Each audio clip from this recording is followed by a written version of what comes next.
Welcome to Bitching About Movies, episode 45. This is the podcast where we watch all the trailers, find out everything that's streaming, on demand, and in theaters, so you don't have to. And we sift through all the shit and tell you what we think you should be watching.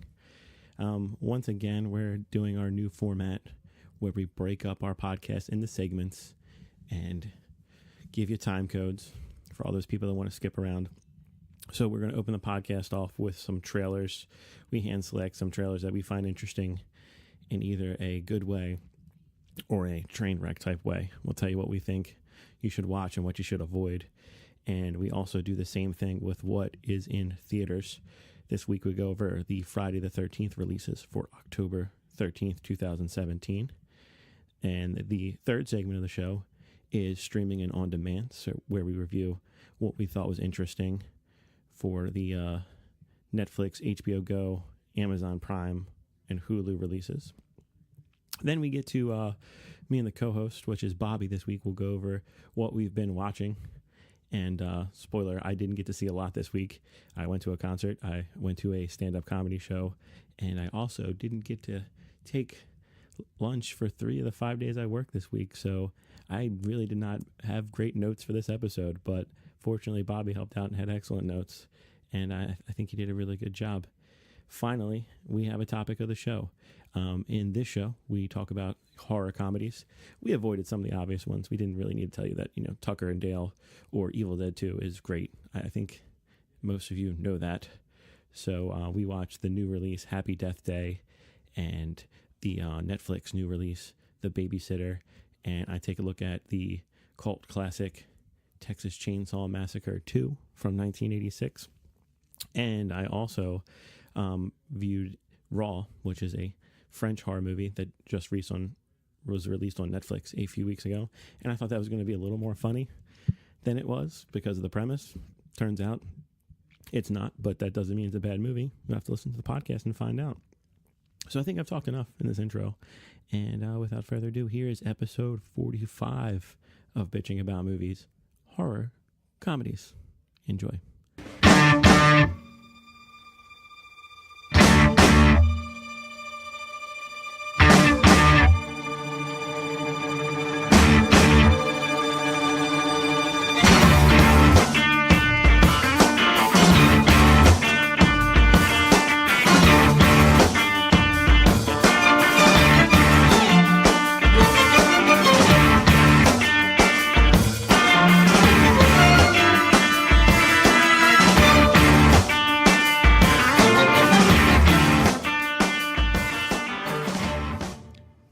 How's it going, buddy?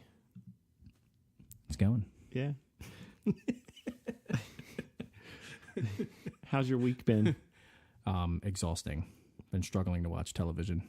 You poor thing. Yeah.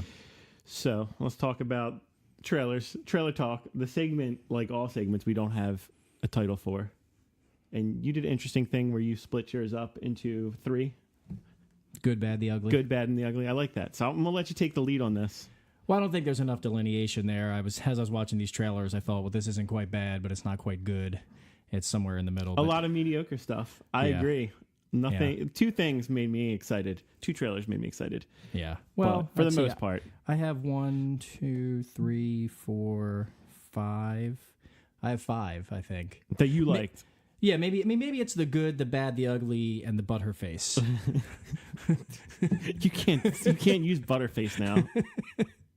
You can't do that in 2017. Okay, so you want to go by my list? We can do that. Yeah, we'll go by it. I can. Okay, so let's go for the good of the good. Replicas, take my money. Really? Yes. We've talked about this the last time I was on here. Keanu Reeves, take my money. But the trailer didn't sway you towards not taking your money? Absolutely not. And you mean Keanu Reeves, take my day of movie pass? Yeah, exactly. No, I love the premise. I mean, it's the premise is a scientist becomes obsessed with bringing back his family members who died in a traffic accident. Yeah. Yeah. The motivation for all bad sci-fi is someone died and use that to break the laws of science and the laws of nature and the actual laws of the country you live in. Yeah. But what got me interested, I think, was and it wasn't really clear to me what was going on. But I think the current wife, or like the wife back from the dead, walks downstairs, and he's with what I assume is the dead wife, but she's like, like she's not like decomposing or whatever. And she, I guess, maybe sees herself. I don't know. That was confusing to me, but that made me, interested at that moment. So it was also confusing to me, and I didn't know what was going on. Yeah. And my thought was, if you can't even put a trailer together, how you can't put a 2-minute trailer together, how are you going to put together a good movie? So but that's interesting. You're forgiving of bad sci-fi. I am forgiving of bad sci-fi. Yeah. It kind of had a little Minority Report in it, where he's in front of that like large screen. It had a little iRobot with like the robots that he had. So it's ripping off a lot of good movies. Yeah, but it's Keanu Reeves. It's fine. If I trust him, if he chose to do this, I trust him. Have you seen Sweet November? No. It's Charlize. Hold on, let me get this right. She was just on Howard Stern. Charlize. I thought it was Sandra Bullock. No, it's Charlize Theron. That's how I say it. Yeah, she. Spoiler: she gets cancer. So he's like an asshole, and they meet in like a driving test, and she fails because of him, because he's like an asshole and he's like talking to her, trying to cheat. And so it's about him just kind of becoming not an asshole, and then he falls in love with her, but she has cancer and she's going to die. So it's kind of like this, I'm going away because I don't want you to be here at the end. And it's just like really sad. I don't want you to see me like this. Yeah. But if you watch that and you don't like Keanu Reeves, then I am not saying I don't like Keanu Reeves. Yeah. I like Keanu Reeves. I just don't like this trailer. And I think picking movies based on movie stars is a dangerous idea. I trust him. Dangerous in that you could be wasting your 2 hours. So if James Gunn came out with something, that's different. He's not the movie star. He's the producer. He's the director. Yeah. I liked what was the most recent one? The fucked up horror movie where like 2 teenage girls fuck with him. What is that? Knock Knock. I like Knock Knock a lot. That's a good Keanu Reeves movie. I don't know if I saw that one. I did watch some kind of. Oh God, what was it? It was something in a hotel. It might have had De Niro in it, or Pacino. And Keanu Reeves. Yeah, it was That's like a random It was one. like the Bag Man. I think it was called the Bag Man. The Bag Man. Okay. We'll check. We'll look it up. Yeah, we'll put this in the notes. That if you haven't seen that, I remember I watched that when I was on paternity leave, and after the girls would go to bed, I'd stay up late and watch some movies. And it was just like I downloaded a bunch of Keanu Reeves stuff, and that was the one. I think it's called The Bag Man. It's a hotel. You downloaded a bunch of Keanu Reeves stuff. I like Keanu Reeves. You're like, I'm in the like mood. Point Break. I like Johnny Mnemonic. I like Point Johnny Break. Mnemonic is like a terrible sci-fi movie. It is, but it's good. All right, so I already disagree with your first good. Okay, yeah, we'll disagree a lot. Trust me. That's awesome. Yeah. Okay, so let's see what else I got on here. Let's talk about Roman J. Israel Esquire. That's in your good too. Yes, but this would need. This needs another category. It's Denzel Washington doing the same thing. What's it about? Read the thing. Denzel Washington stars as Roman Israel, a driven, idealistic defense attorney who, through a tumultuous series of events, finds himself in a crisis that leads to extreme action. In the trailer, you see he seems like, a lawyer who is like, he's very stubborn. Yeah. Like there's a scene where he is like arguing with a judge about a bathroom policy, which I thought was strange. And this is also supposed to be the movie that he wears those big fake teeth. You know, the Denzel Washington meme where he has the big fake like front teeth. No. Well, this was supposed to be that movie. And I kept looking for the big fake teeth in the trailer and I didn't find it. But he seemed like he was a very morally sound lawyer. And then he meets up with a criminal and like turns him in or twists it in a way where he gets a lot of money and now he's got a big house. Yeah. So I don't know how they went from A to B, and I guess that's cool because that's the movie. No, yeah, but it's the same Denzel thing that always happens. He's like just some normal dude, and then all of a sudden he's like an action star or he's something. It just seems to me like it's just a typical Denzel movie. I also thought it was interesting, Colin Farrell. Yeah. I think their roles could be switched. I feel like he could be the guy. Like so I guess Colin Farrell in the movie plays he works at like a law firm that recruits Denzel to work for him, which is kind of how all this all starts. And I don't believe Colin Farrell as has that guy. I was driving in the car the other day and I thought, who could fill that role? And like Donald Sutherland. Okay. He would be that perfect old white guy to come in and say, come over here and, do whatever.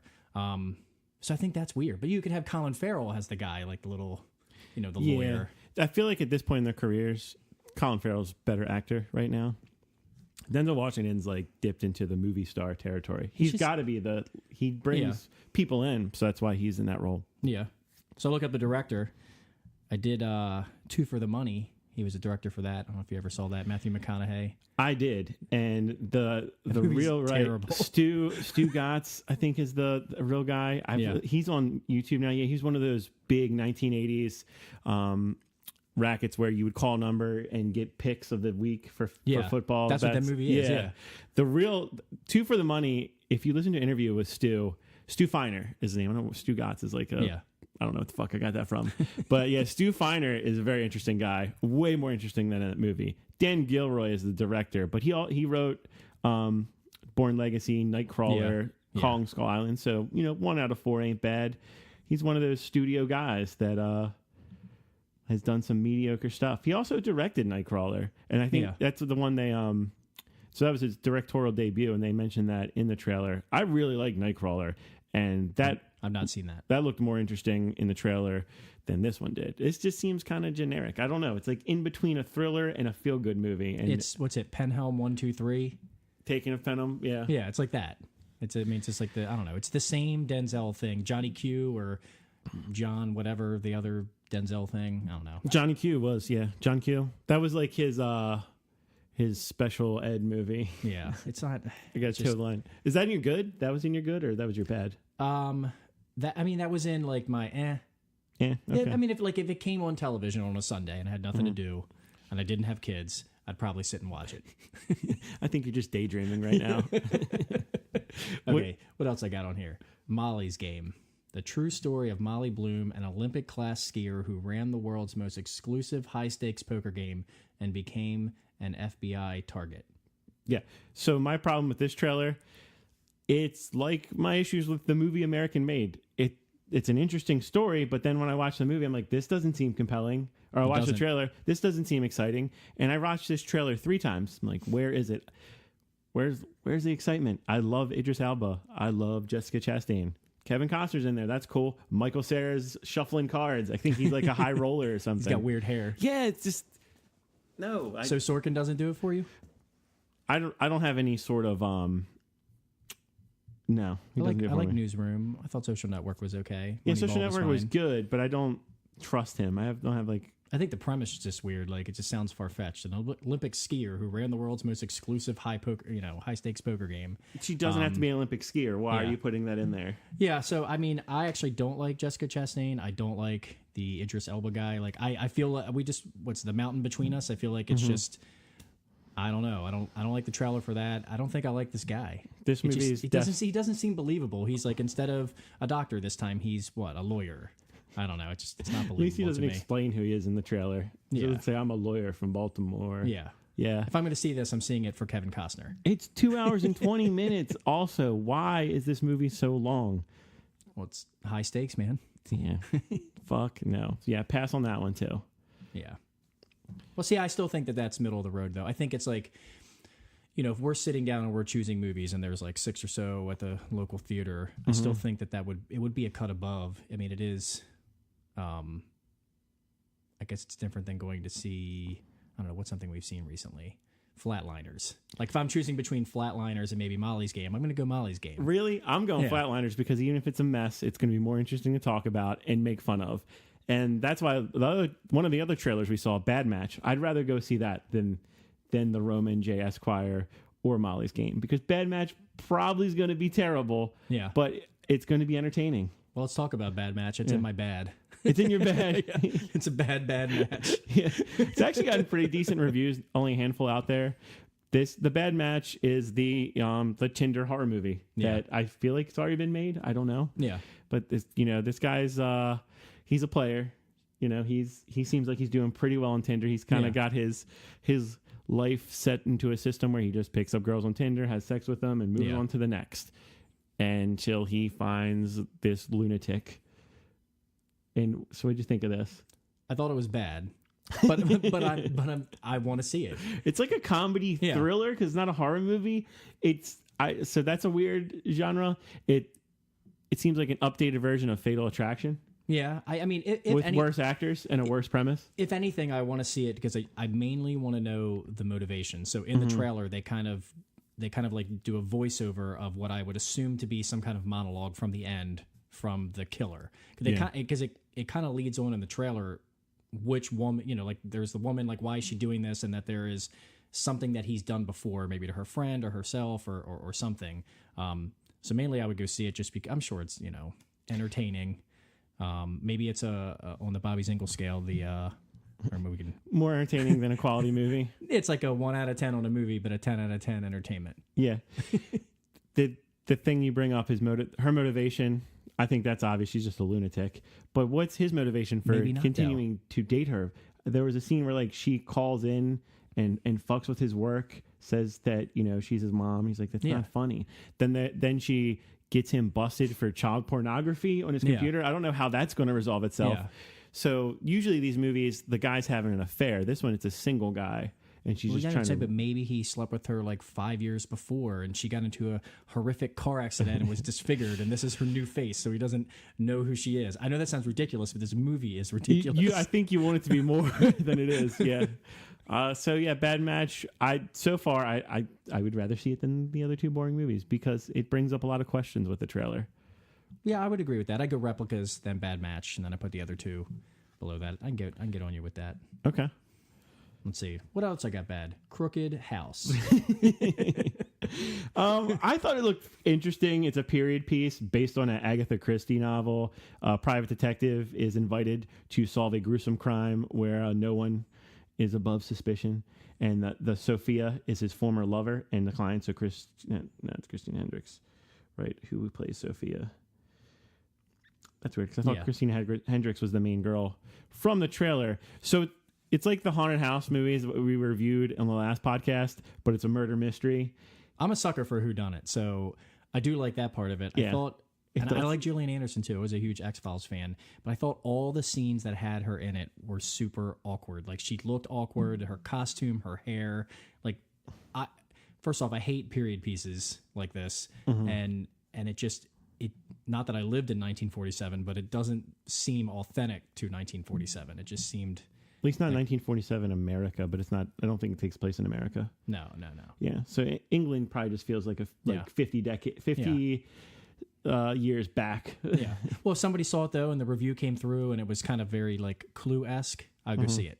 I love Clue. Yeah, it doesn't look that fun. Let's not forget the Queen, Glenn Close, is in it. Yeah, Terrence Stamp is in there too. I like him. Yeah, you have a good roster of actors here. It's just again like. A good trailer can kind of get the mood of the movie, and I was really confused. You see the guy running through different rooms and dealing with, a bunch of beautiful women, and I'm sure there's, it's going to be some mystery and some sex, but I don't know. Yeah, the trailer didn't do it for me, but I could be convinced otherwise. All right, so I'm holding out. I'm holding out agree. opinion on that one. Yeah, we agree it's in the bad. It's not quite in the ugly. Yeah. What else we got here? Creep 2. Creep 2. Did you see Creep 1? I did not see Creep 1, but I went back and I watched the trailer for Creep 1 so I could properly review Creep 2. So if you've already seen Creep 1, you know that Mark Duplass has exceeded your expectations. If you're like me, I didn't think he would be able to play a crazy, horror movie character. He's really great in this, in the first one, and it's a very small cast. He just hangs out with a guy in an abandoned wood cabin, and he slowly gets creepier and creepier until you realize, this guy's fucked.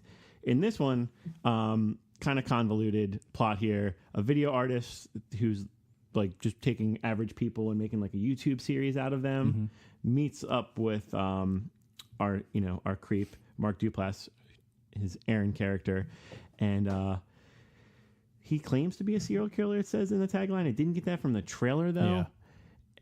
It looks interesting. I like the first one, and it's like an 80-minute movie. So, well, let me ask you a question. Have you seen the first one then? So, as I'm looking this up, I was confused. So, it's a sequel in the same universe, or an entire new story? Because the names of the characters from Creep 1, there's the other guy's name in Creep 1 that's not Mark Duplass is like Aaron. Yeah. And then in Creep 2, Mark Duplass is Aaron. Very interesting. And I don't know if this guy has split personalities or does he just take his identity? I think he just kills him and takes his identity. Okay. Yeah. And so that's what. So Creep 1. That's what I assume. Okay. Yeah. Okay. So there is a connection between them. I don't know. For me, that's a good pull. For me, some kind of like a scripted found footage movie are usually not good for me. One, I get motion sickness, but two, it just, I don't know. What was another one like that? So Above, So Below. I like that one. That was fine. And what was that? Project Almanac. I think those are probably like the only two like scripted found footage. When I first watched this, though, it wasn't clear to me that it was scripted. I thought this was actually something that I thought it was real at first. Really? You thought it was a documentary? Well, no, because I read it and I was like, oh, it's just like a video person. They're going to go out and hang out with these people. And then I was like, oh, no. Okay, yeah, I thought it was real at first. The fact that it was Creep 2, and you're like, oh my God, they found more footage of this lunatic. I don't know. That's funny. Maybe that's how the trailer should be, until you don't know if it's real or not. Don't call it Creep 2. It's creepier. Yeah. Man, I wonder if they're going to find more videos of that guy. They left that on the table. It should have been Creep and Creepier. Yeah. Creepiest, the trilogy. I'm interested in this one. I'm excited for it, actually, because the first one was a real nice surprise. Maybe I'll watch 2 and then I'll watch 1. Yeah. My foot is falling asleep, but I will power on. Mine too. Okay, so let's go The Ugly. Okay. I don't think you're going to agree with this, but MFA. No, because this is one of the... No, I really thought this was interesting. I like these revenge horror movies. So this is about an art student, and you see that, she meets a boy at a party that she really likes, and he takes advantage of her. He sexually assaults her. And it goes through the process of her...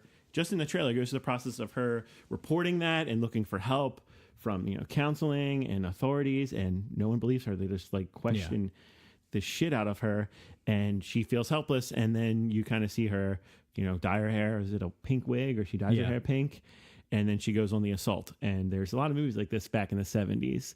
I Spit on Your Grave, Last House on the Left, stuff like that.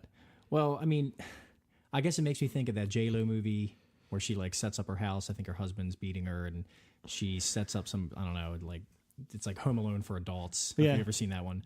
Halle Berry has one like this too, but I don't know. I just can't. I just couldn't get into it. It just felt like I'd already seen the movie when I watched the trailer. So it's interesting perspective that we are taking our expectations of the movie based on what we compare it to. Yeah. So you're thinking of bad J-Lo thrillers, and I'm thinking of no, but I like that movie. 70s revenge horror movies. I like the J-Lo movie. Though. Okay. I like it, but what I'm saying is I feel like I've already seen this, and it's not doing something for me that. That's new, or it's not shot in a weird way, or something that's dragging me in. I'm watching it and I'm just like, yeah. Okay. I'll probably go see it though. Yeah, I think it looks interesting. It's coming out. Well, it's actually in theaters already in a limited release. All right. But I didn't see it anywhere. But yeah, I'm looking forward to it. And these are all uglies that are left? I only have one left. Okay. And it's The Belle of the Ball. How to Talk to Girls at Parties. Okay, cool. That's there's the best trailer I watched. That is my pick. Yeah, I'm really excited for this one.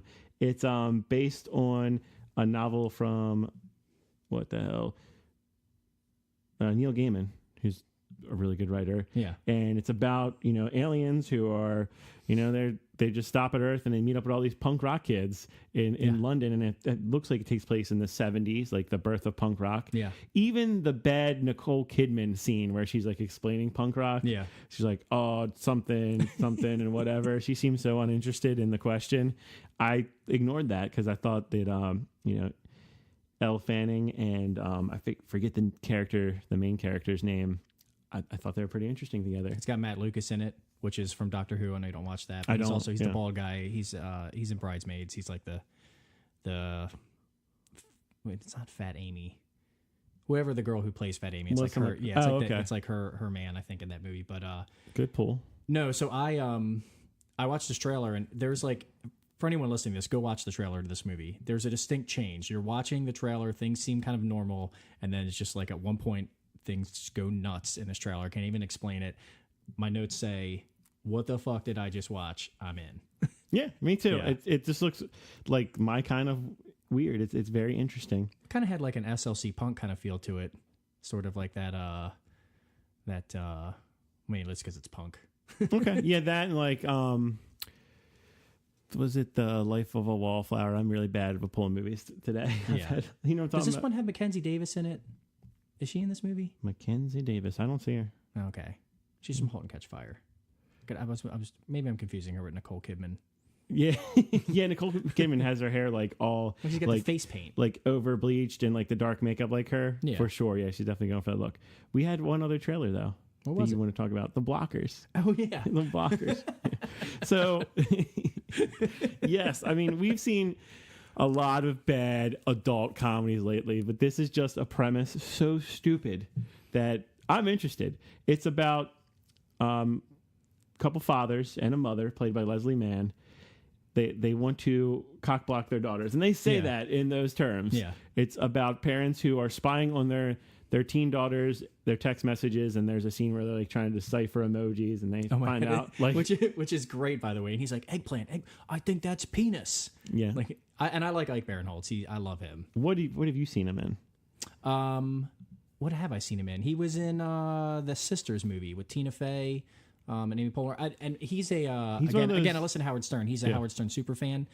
So I've listened to 2 interviews with him on there, and he's just really good and honest about the industry and different things in those interviews. So it's kind of it's fun. Yeah, if you Google his name, you'll see his face. He's one of those that guys. Yeah. He's in a lot of movies. I feel like he's been in a lot of Will Ferrell movies as like a supporting character. Yeah. But man, this one looks like a lot of fun. It's not coming out till early 2018. It's also Leslie Mann being the same person she is in every single movie. Mm-hmm. All right. I'm interested though, and it has what's his name? And his name is John Cena!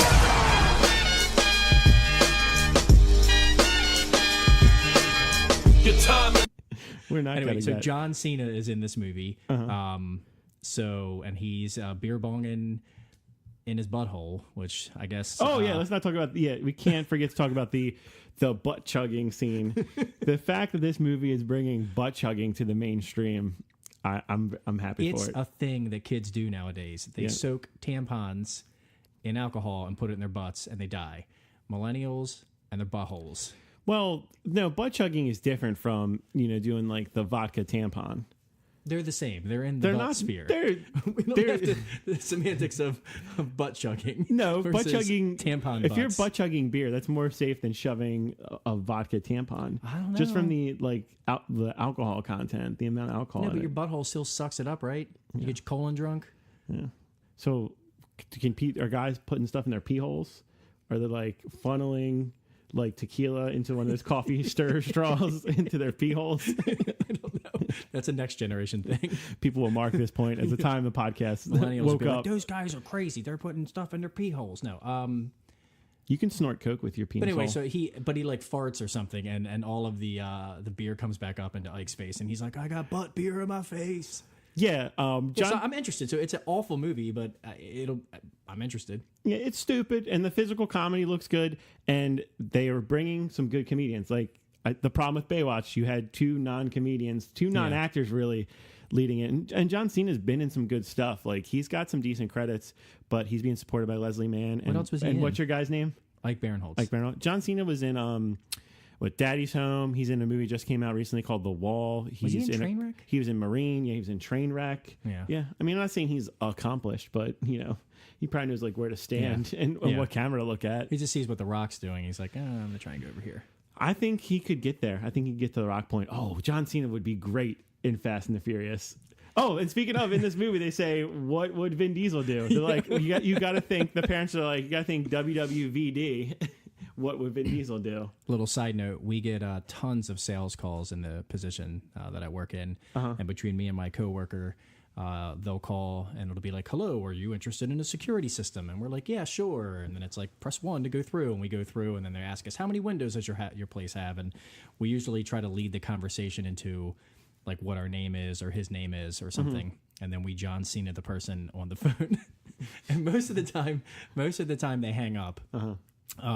I had a guy just stay on one time, and then he told me that he was going to fuck my candy ass and shove me back up into my mommy's vagina where I came from. Wow. It's like an Indian guy. He did not like the John Cena joke. Do you guys record these? No, I wish I would have, but we do that. We Donald Trump them. We do a bunch of other different things, but yeah, salespeople, we treat them as subhumans because you guys are very professional over there. Well, I'll do that in air quotes, but you have a professional job, and you're fucking with these people because what are they going to do? Yeah. Well, the problem is it's not like it's not a sales call for something that's business related. Where I'm obviously not going to do that. But it's something where you know they're calling you and they're like, "Do you have more than $30,000 in credit card debt? We'll help you." It's like somehow they get our number and they don't know that we're a university. So a lot of times they just spend a lot of time, getting Michael Scott. No. You should record these. They think I'm a business owner or I own like a vehicle that I don't own. Yeah. Well, next time you get one of those on like your cell phone or wherever you're at, just fuck with them. You need to download a soundboard. Well, that's it for Trailer Talk.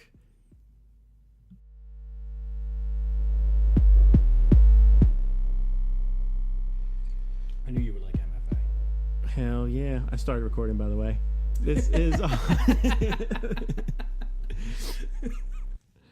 So there's these buildings out there. There's this business called movie theaters where you overpay for snacks and you deal with people like we will talk about in our review of Happy Death Day. This is for Friday, October 13th. We're going to talk about the theatrical releases. And I didn't bring my notes up, so you're going to carry the segment. Okay. What are we talking about? In theaters? Yeah, in theaters. Well, I guess we shouldn't talk about Happy Death Day. We'll talk about that We're going to later. save that one because we got a review coming up of Happy Death Day. Professor Marston and the Wonder Woman. The story of a psychologist, William Moulton Marston.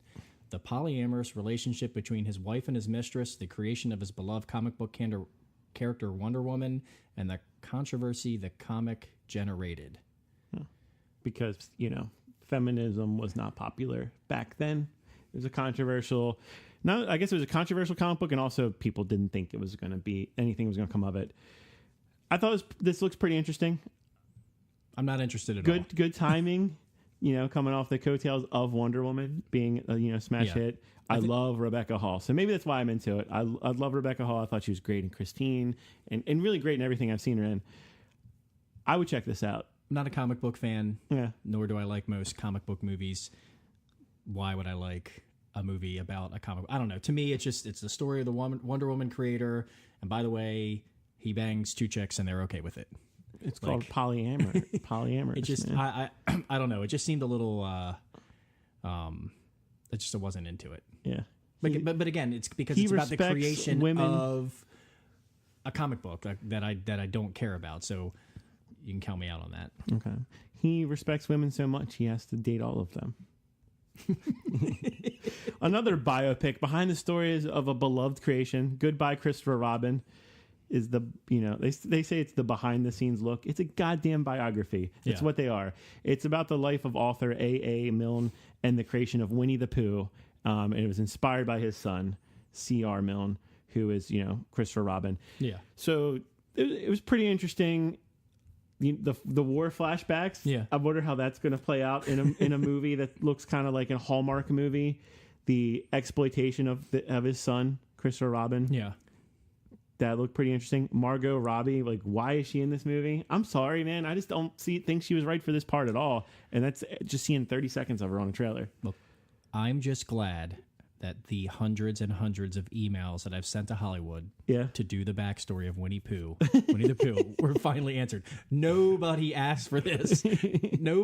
Old people want to see this because it's of a time before that if we had demographics of the people who go to see this movie, it will be old people. Not interested. Yeah, and I love Dom Hall Gleason. It's I want to see him to get as many chances to lead a movie like he's doing in this one, but it's just... I'm sure it's going to be good. I mean, the director, it looks like he's done some biopics before. Yeah. I'm actually interested in the one. He did one on David Copperfield. That's kind of his thing. Yeah. Yeah. You're talking about... which is weird, though. Simon Curtis. Yeah. I always want to see My Week with Marilyn because I love Michelle Williams. Yeah. And I didn't check that out. It says Dom Hall Gleason in it. We just saw him in American Made. Yeah, he dyed his hair. He's a blondie in this one.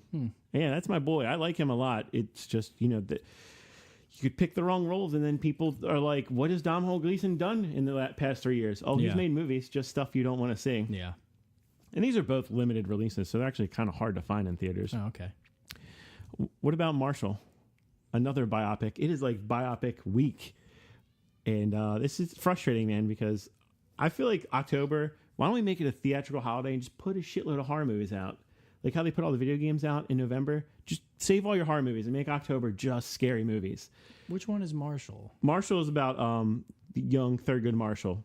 You know, he's the first African-American Supreme Court Justice. I missed that. Did you miss that one? Okay. So that one's out. It stars Chadwick Boseman, who I like. Josh Gad, who I know you're a fan of. Oh, yeah. Kate Hudson's in it. It looks like your standard, you know, above average biography. Like you can see some production value. Some of the scenes, like they come off a little laughable though. Like I don't think it's the, you know, going to be like a prestige level movie. But you know, if you're interested in that, like, so not seeing that trailer, if you have 3 biopics, would you pick Marshall? I would pick Marshall. I would pick Marshall. Definitely. All 3 of these like seem like movies that are made for TV type movies. Yeah. That somehow are sneaking into theaters. I don't know what that says about the state of theatrical releases right now. How about Foreigner with Jackie Chan? What'd you think of that one? I think it's Taken with Jackie Chan. Taken with Jackie Chan? Yeah, I was thinking it was like Born Identity. But they had the Born Identity thing. So this is about, the trailer starts off and, okay, he's a humble businessman. They say he has a buried past. He's dropping his daughter off and then like the building she goes into explodes. Yeah. And then like another building explodes. And it's Jackie Chan chasing down Pierce Brosnan, like, I know you know who's behind this. And then, like, more buildings are exploding. Yeah. So many buildings explode in this trailer. It also seems like one of those movies that might spend, like, 25 minutes all in one house. It looks like he maybe goes to Pierce Brosnan's house, and it's, like, 25 minutes of him slowly infiltrating the house. It has him all over the roof and doing all types of things there. But, I don't know, it's just he's like a sad old Asian man, like, in the beginning of the trailer. And he's like, oh, I lost my daughter. And then he just like flips into this like crazy action hero. Again, it's like the Denzel thing earlier. Like I don't believe you. Like this is not happening. Like I'm not going to turn into some like Navy SEAL because, you know, something happens to someone in my family. You don't know that, man. Let some kid bully your daughter and you might turn into fucking Rambo. Yeah, I'll go to like fight her dad and he'll be bigger than me and pummel me. Like I'm aware. I don't get superhuman strength. The real life movie that is like, I just scheduled a meeting with the principal of the school. We just ignored your problematic Jackie Chan impersonation. You're going to get letters for that one? No, I think you're doing an impression. It's fine. It's just I'm not good at impressions. You are not good at impressions. There was some early buzz about this, and I want Jackie Chan to get like, you know, what Sylvester Stallone had in Creed, like his one great movie for him, one last hurrah. And I would want Foreigner to be this, and you know, shout out on Pierce Brosnan for keeping us guessing on the facial hair game. He's always got some. That dude, like, we should have a like collage of all his different facial hairs, but I don't think this is it from the trailer. I just not that excited. When I heard about it in pre-production, I was like, oh cool, Jackie Chan back as an action hero. You know, after babysitting kids in Disney movies and disappearing. Martin Campbell, director. Not it. Yeah, he's done Casino Royale. He did GoldenEye. I mean, so he's got some chops for a movie like this. He also did the Green Lantern. He also did the underrated Mask of Zorro, the first one. My grandmother is really into Antonio Banderas, so I had to go see every Antonio Banderas movie. And that first Zorro movie, you forget about that. Zorro was a big film, like group of films. Like it was, it was a big commodity back then. The only Zorro film I like is Princess Bride, and he's not really Zorro. Yeah, it's a Dread Pirate Roberts. That's about as Zorro as I get. Yeah. So yeah, Foreigner I'm not like super excited for that one, unfortunately. And Saturday matinee though, maybe. Yeah. Did you get to take a chance to look at the limited releases? I have 3 other movies here I looked at. Okay. One of them being my Belle of the Ball. Okay. Shit, is it Breathe? Yes. Oh, you son of a bitch. 100%. I saw this and I was like, Bobby's going to cry. Bobby's going to cry a lot. It's exactly what I was going to say is that I never used to cry and I had some children. I don't know what happens to you, but I cry at like a 30-second commercial. And this is another biopic because it's based on a true story of Robin and Deanna Cavendish. It's a couple who refuse to give up. You know, Andrew Garfield plays Robin Cavendish, and he's suffering polio. And I thought it was interesting, like the polio chambers they were putting these people in, like the iron lung suits. Yeah. I was like, man, this tech looks really cool. Like, this movie takes place like what, in the 50s or 60s? Which I didn't know this was a true story. Yeah, it's well, because a lot of times it'll say based on a true story, and like 1% of it's true. They just make up everything. So, God, that makes me want to see it even more. It's also the directorial debut of Andy Serkis, who is the voice for Caesar in Planet of the Apes. Yeah, he's an amazing voice actor. Yeah. But no, I'm in on this. I'm in. I probably already know what happens, but that's actually interesting. So knowing that this is, if this is like mostly a true story, to think about him, what he's making these wheelchairs, and maybe that didn't exist before. So he's giving these people like hope. But yeah, I mean, it looks sad as shit. Like, how many inches does the camera add to Andrew Garfield's neck? I don't know. Holy shit. I can make fun of him because he's way better looking than me and more successful than ever be. His neck is so goddamn long. I don't know what's going on with that. He's mutating. Maybe he is. So he can get the leaves from the taller branches like a giraffe. I noticed that first in Hacksaw Ridge, just because he lost so much weight, that he didn't look like human. He looked like an alien in that movie.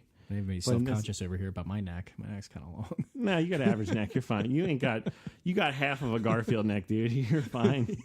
So that's your belle of the ball. That's my belle of the ball. I like that you're bringing in like terminology into this stuff.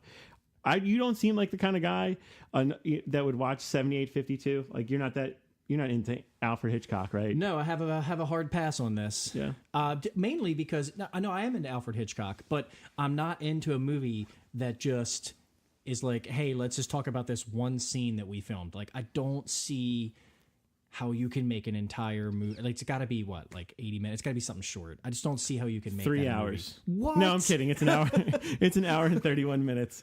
Yeah. For how long is that scene?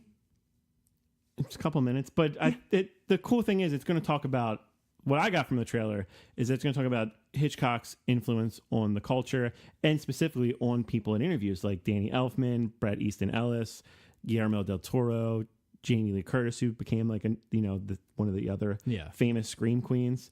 I could watch this. Like if it has something else in it, maybe, but like it's just from everything I'm getting online, it just says it's an unprecedented look at the iconic shower scene in Alfred Hitchcock's Psycho.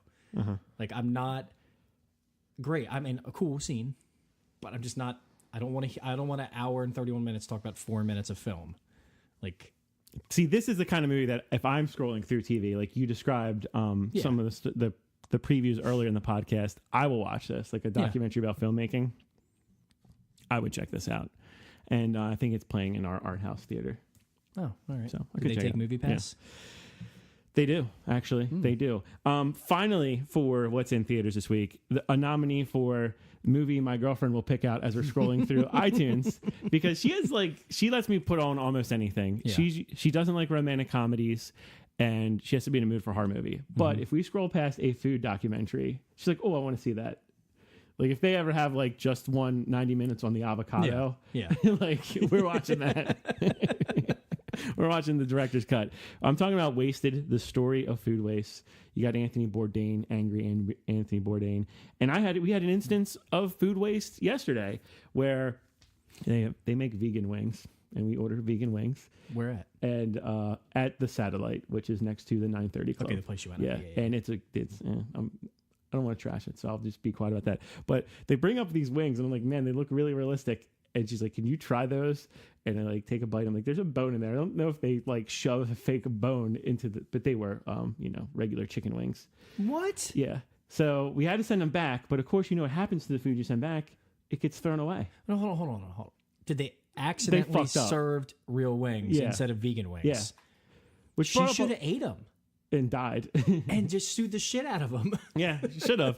So, I was like, man, these are really realistic fucking vegan wings. And then you just bring out these like boneless nug things. And that was before the concert? That was before the concert. You would have been able to go to the concert had she ate those. Yeah, I tested them for her. But the point is that food gets thrown away.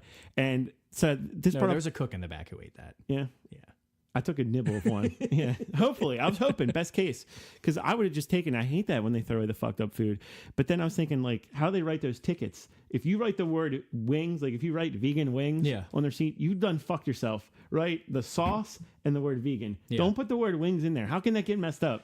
Think of a different name for it. Well, so it all depends on their. So I have experience with this where I actually worked at a large franchise as a server. Actually, I never actually served, but I went through the whole process. It was the hardest thing I ever had to do. Thank you for your service, by the way. You're welcome. I had to have flashcards because every single thing on the menu had an abbreviation or something. Yeah. And for instance, if you I don't know, like. If you were to have a coconut shrimp, maybe you call that cocoa. Yeah. But there were things on this menu where the little thing to the acronym or whatever it was made no sense. So it was like really hard to remember that. And then you had to remember all the alcohol and all the drinks. So I could see somebody being there and be like, oh, I have no idea. She wants wings, like V wings, or when somebody thinks there's just like an extra, someone put an extra V on the W. The wings, yeah. The wings. Why? I feel like the whole process of taking someone's order, and people do it in their head too, and I don't understand, because that eventually gets written down on a piece of paper. So why are you doing it? Or put in a POS system. Yeah, in a POS system. There's just have a checklist. Yeah. So have the menu on a checklist, and you have a box, and you go put 1, 2, and then you like write notes under it. What is this like weird pride or tradition we're hanging on to in the food service industry? Just have a fucking checklist. Well, some people are that good. Fill out a checklist. Yeah, but most of them aren't.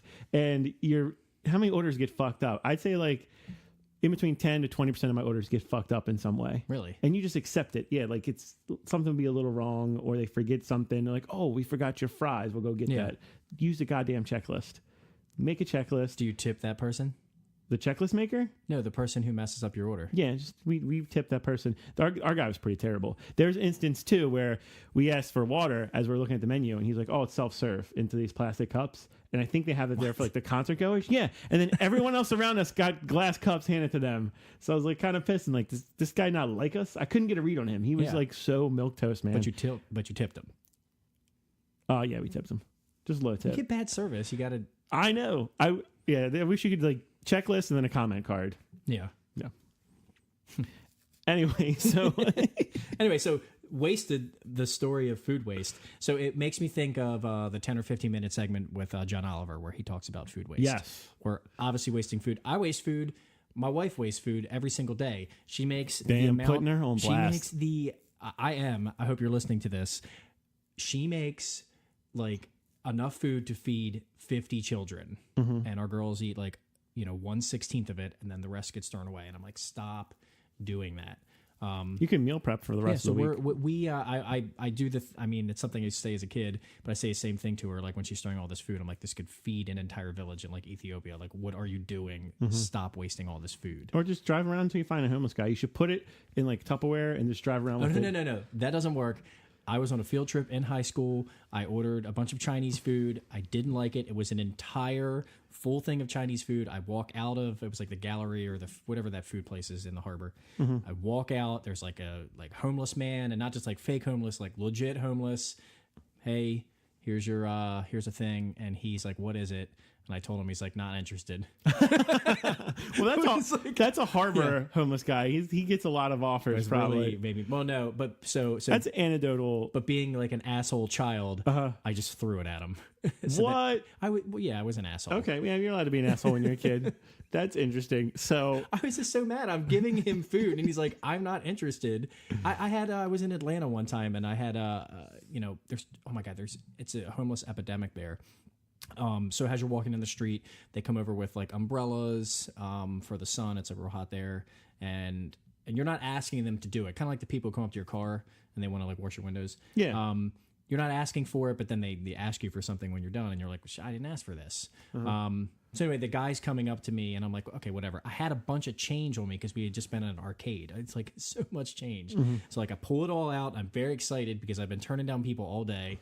Really excited. We're like walking to the car. And then I tell the guy, yes, I have money. So I pull all the change out. I go to drop into his hands. He moves his hands out of the way. He's like, I want your fucking change. Wow. Yeah. I was like, are you kidding me? And he's like, do you got any bills? You just happened to run into the two biggest assholes in the hobo world. No, here's the worst part, though, is I'm cheap. So he walks away, and I'm on my hands and knees picking up all my change. That'd be cool if someone gave you $1, walked by. Man, your life is like a bad sitcom, dude. I don't know what to tell you there. Anyway, so somehow, some way, that ends our segment about what's in theaters. Well, hold on. We forgot to mention the movie we're going to review, which is Happy Death Day, which if you don't want to get to the review part of it, it's like a Groundhog Day type concept where a girl gets killed and keeps waking up and replaying the day over and over again. I thought the trailer kind of ruined parts of the movie. I did too. Yeah. Like it gives away a lot of the scenes, like, especially towards the end. Like there's a scene in the trailer that I just remember so vividly that when it's the building up to that scene in the movie, I'm like, oh, that's kind of wasted. Yeah.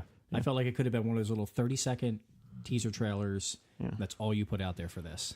And I think the lesson for trailers is just you need to explain to us what it is without telling us what's going on. If that does that make sense? Yeah. Yeah, just do that. You know what trailer does that really well? Replicas with Keanu Reeves. No. I don't know what the fuck that is. So that's in theaters for October 13th, 2017.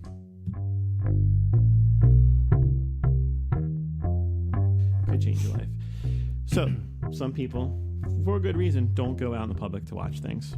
They rely on streaming services. They maybe have cut the cable because that shit's expensive because they're not smart like you, Bob. They rent those. Well, hold on. You want to do a cute let's do a thing PSA? on cutting the cord. Let's do a thing on cutting the cord. Okay. I get into this conversation all the time, and I have not found a way where cutting the cord actually saves money. Well, it's because you save money in the process. You don't rent your boxes. Yeah, so you don't rent your modems. I have TiVo. Yeah. So I don't. But even taking that out, so even what I have to put out front, so I don't pay a monthly fee for TiVo. I can have as many boxes in my house. Anytime I need an additional box, it's $100. But the idea is that you purchase it for $100. Yeah. But then when you're paying $20 a month to rent a DVR, it only takes 5 months until you're breaking even. Yeah. So I've had these boxes for like 8 years now. I mean, I broke even a long time ago. So let's say this. Let's say you cut the cord, right? And well, now you're just going to use the internet. Well, the internet unbundled is more expensive. Now that you're only streaming, you actually need more internet. Where when you have a television, you can do 25 down, 50 down. As soon as you are relying on internet only, you need like 100 down or like 75 down because let's say you have a family and you're going to have 4 or 5 televisions streaming. You need more internet, more bandwidth. Then you have to pay more for Netflix because for Netflix you only get to stream on like 1 or 2 devices, so you have to upgrade and pay like $14.99 a month for Netflix to stream multiple. So in any instance that I get, taking and paying for the internet and doing everything that I need to do is more expensive than me paying. I paid $98 a month. I have the highest Verizon package, and I have 75 down and up.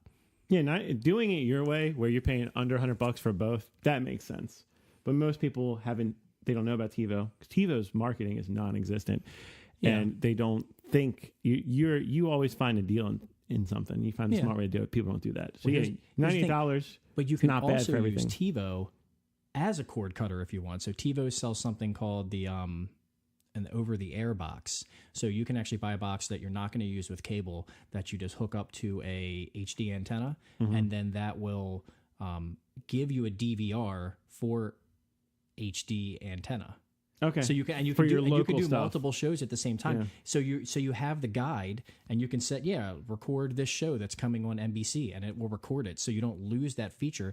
But that OTA box, something TiVo has been doing, again, they don't market well, that they've been doing is the same thing at Roku and Apple TV and all of them have been doing.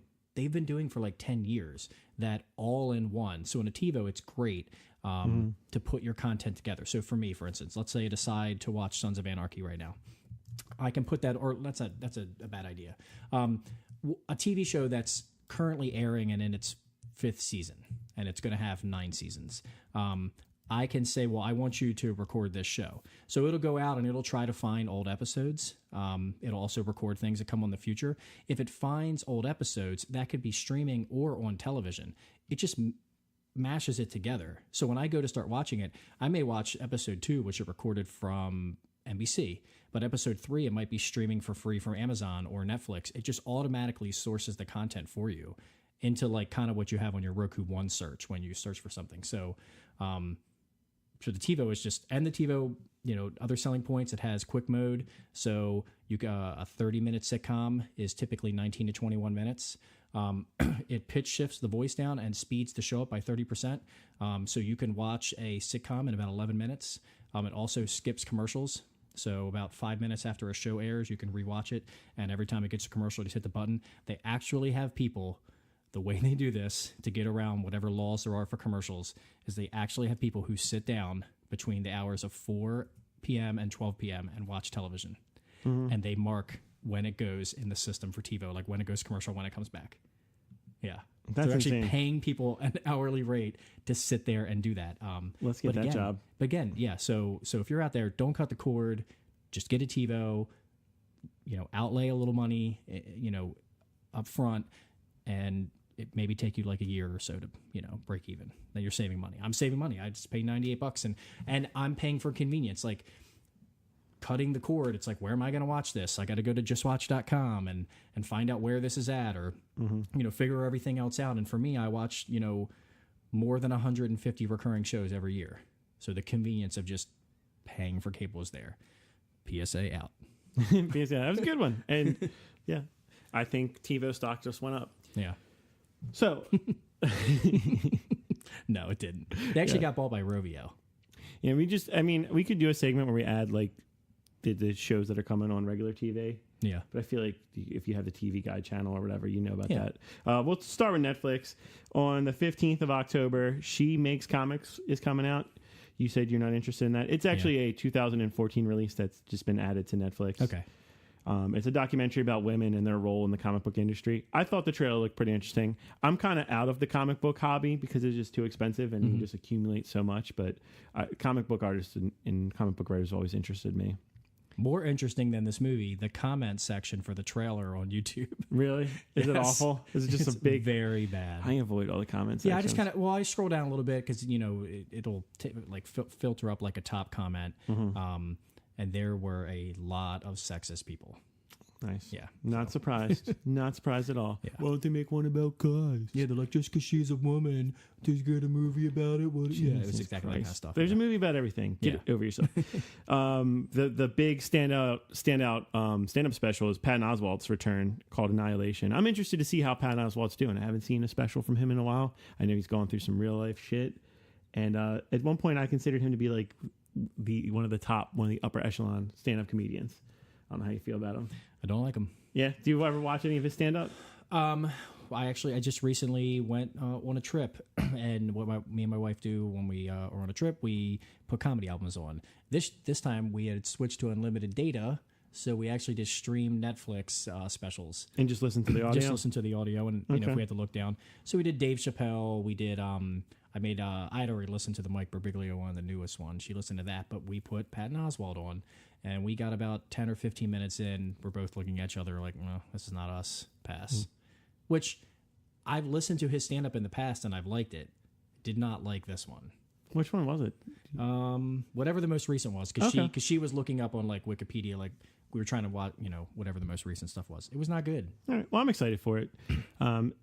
Slasher 2 is a TV series that was originally on the Chiller TV network, which was like an all horror channel. Mm-hmm. And again, like the streaming services doing a much better job than the movie studios and putting out. There's so much horror content on the streaming services this month, and it's great. Slasher 2 Guilty Party is the sequel to the TV series. It stars Katie McGrath, Brandon J. McLaurin, and a bunch of other people I haven't heard of. It looks pretty interesting. This one's set in Canada in the wilderness. It revolves around a group of former summer camp counselors who are forced to return to the isolated campground and retrieve evidence of a crime they committed in their youth. So I know what you did last summer. I know what you did 20 summers ago.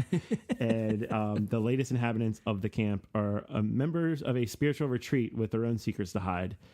And they're targeted by someone or something out for horrific revenge. So you have these two groups that are hiding something in the woods. That sounds interesting, right? Yeah. That sounds like something you would see. And it doesn't seem like you have to watch the first one to see Slasher season 2. So Well, so I couldn't find the trailer. give it the old 4-episode try. I searched everywhere. Yeah. And Google just kept giving me results. I was looking for the Slasher 1 trailer. Didn't realize it was a television show. I finally came across, figured that all out. And the only thing I could find was the trailer for the television show. Season 1? Yes. Okay. But that had me interested.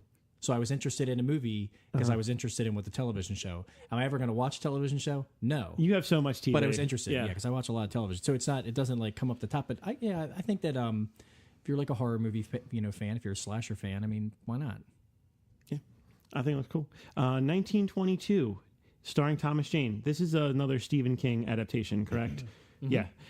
This one's about a rancher in the year 1922. He conspires to murder his wife for financial gain, convincing his teenage son to participate. Damn, you all hating your wife and mom.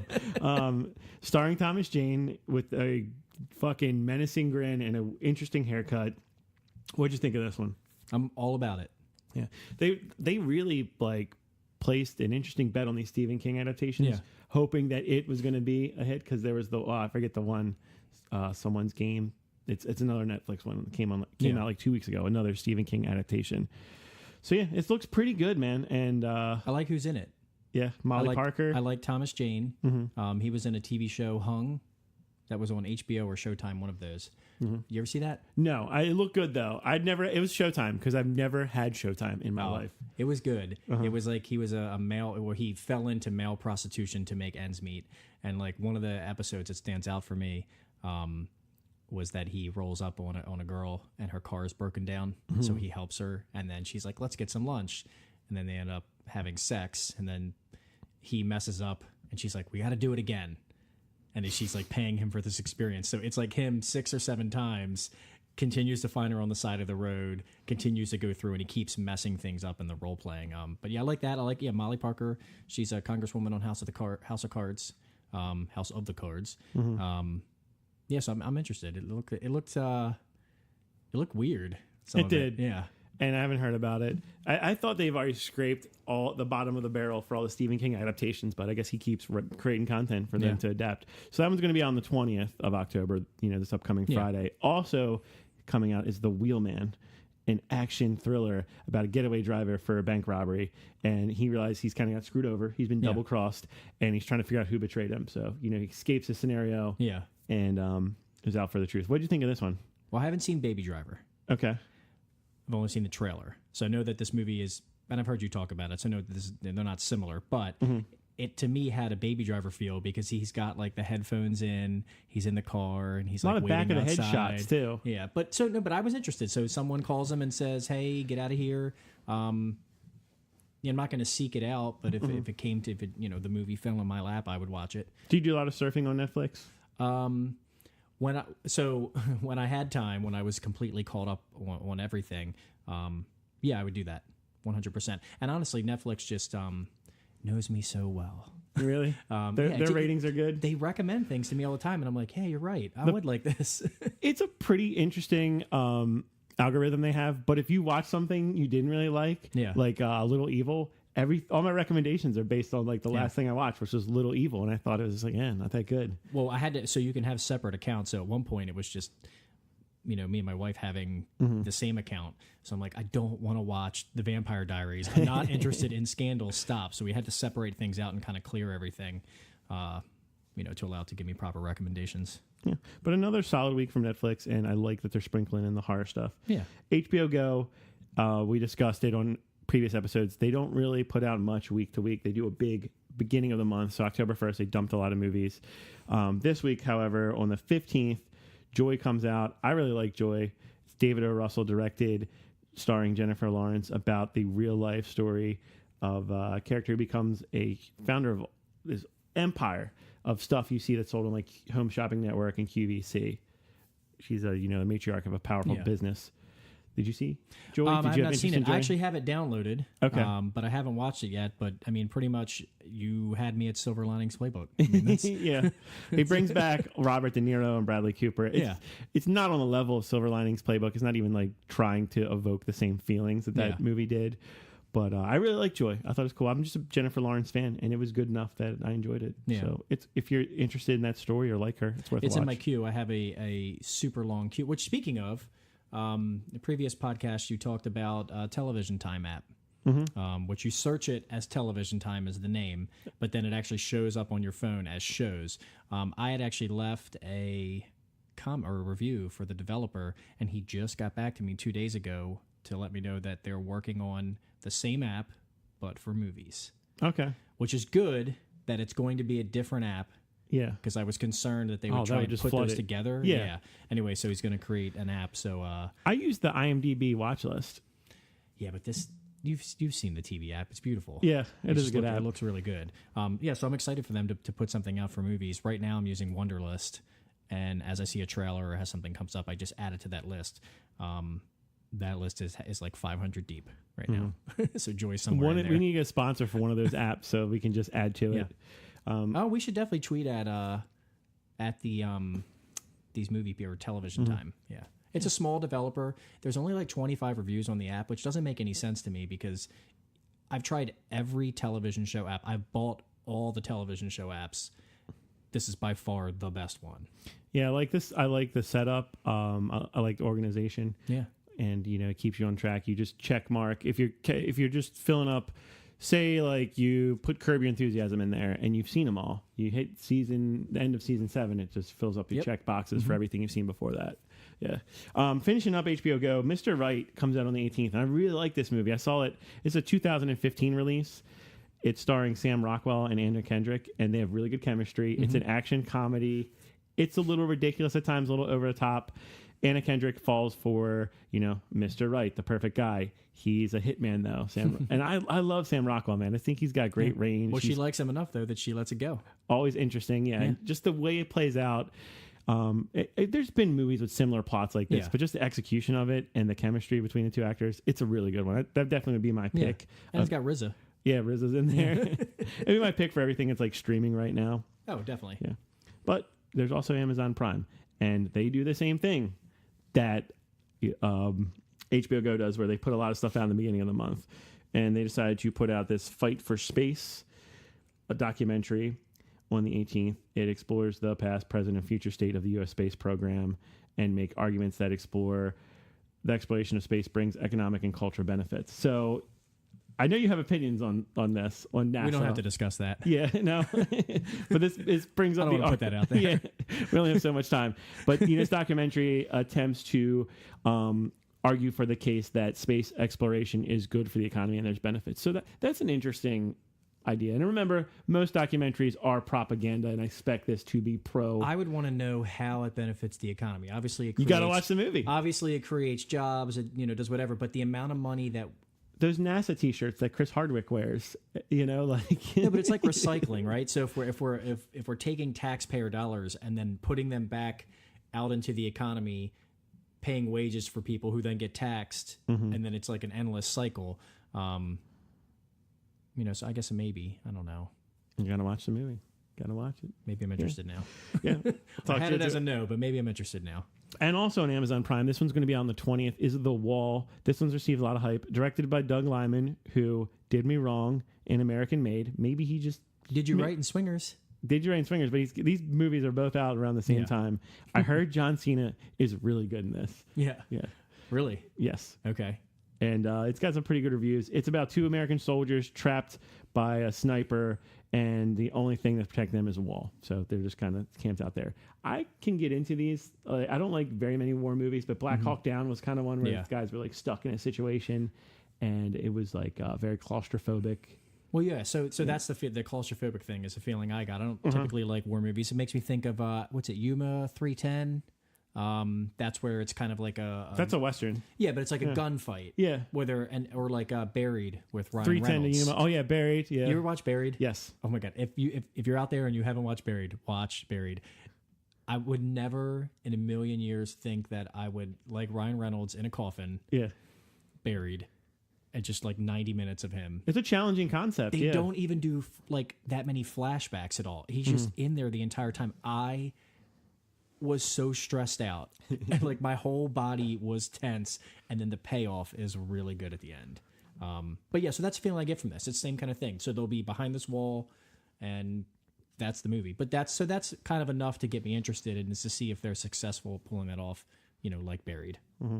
Finally, Hulu had a lot coming out this week, and I don't have Hulu, so I usually kind of give them the short end of the stick in this segment.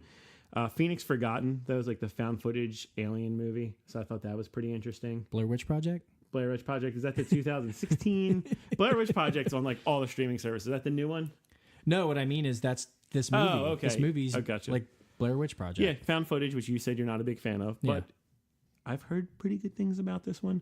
We have a woke alien kid at work, and we found out our owner is a real big alien guy. He's like, I heard there's activity at Yellowstone, and he's like, yeah. Oh no, do you hear what's going on there? No. Okay, so I don't know if it's alien activity, but okay, so this article came out, it was in my news feed, and I thought it was fake. I thought it was whatever. I click on it, it's from Fox News, and I'm like, okay, I don't trust that.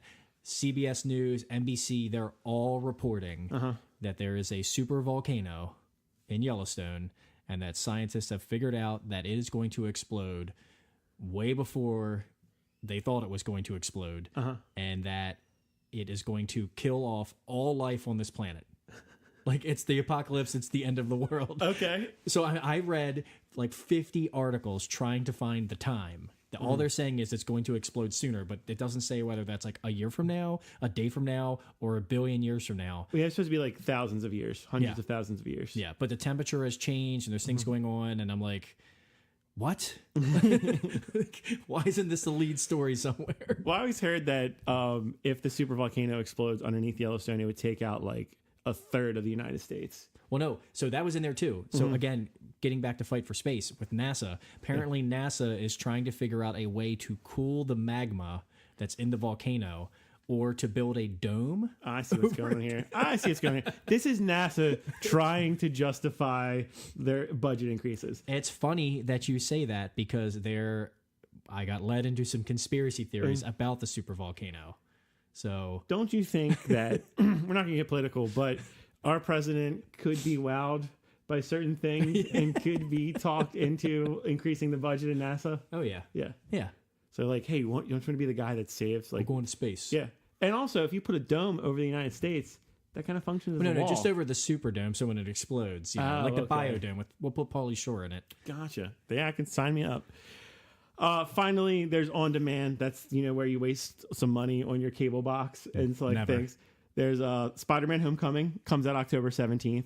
Excellent movie. I recommend it. Yeah. You can borrow. I have it on Vudu, so maybe I'll let you borrow my Vudu login so you can watch a nice high definition version of it. Because it's got that John Hughes. You know what? That's right. That's right. I was interested after hearing your review. Yeah, I normally wouldn't be. That, and then also Girls Trip, which is about four friends. Hell yeah, all about that. I love Regina Hall. It's got Regina Hall, Jada Pinkett Smith, Tiffany Haddish, who I'm not familiar with, and Queen Latifah. It's, a girls' trip. I don't know if it's a bachelorette party. It's just they're going out treating themselves. I think it would be good to look at Rough Night, Girls' Trip. As long as see which one you like better. As long as I don't have to watch Rough Night again. That's what I'm saying. I feel like Girls Trip might be better. The dude from Broad City, his ridiculous physical Hannibal comedy. Buress? No, is he in there? No, I'm saying the dude from Broad City that was in Rough Night. He was great in Rough Night. He's one of the best. What guy is that? I didn't see Rough Night, so I don't know. Okay, he's from Broad City. He plays. Is he Beavers or Beavers? No, it's not Bevers. It's a dude that works at the gym. Oh yeah. He looks like the guy from That 70s Show. Yeah, he's really funny. What's a dude? I like him. You talking about Topher Grace? Topher Grace. I was about to say Tandy. Tandy. I like that we're off topic here because I didn't get to take a lot of notes this week, so we're filling up some space. Yeah. Anyway, so that's our streaming on demand segment for this week.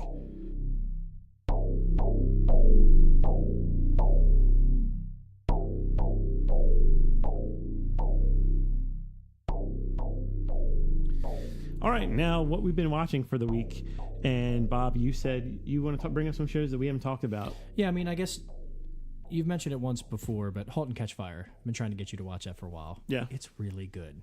It's a drama version of Silicon Valley, or I don't know if you ever watched Betas. No. So there's one season of Betas on Amazon Prime, which is your generic version of Silicon Valley. It's not good, but it's interesting enough. *Halt and Catch Fire* is so good. and so it's on AMC. We're in that unique position where they said, where AMC's like, we're going to give you another season, but we're telling you now around the end of the third season. Mm-hmm. So they get to write like a perfect. So there's no like, it just gets canceled after they air the fourth season, and you're on a cliffhanger like Alf. It just ended. Do you know the history of Alf? Yeah, we don't need to get into it. But anyway, so *Halt and Catch Fire* it's in its final season. So it's on my DVR right now to finish. I'm hoping to watch it last night, the 2-hour season finale. The episode before the 2 episodes before were absolutely just like amazing. Something that you wouldn't think out of a show like that.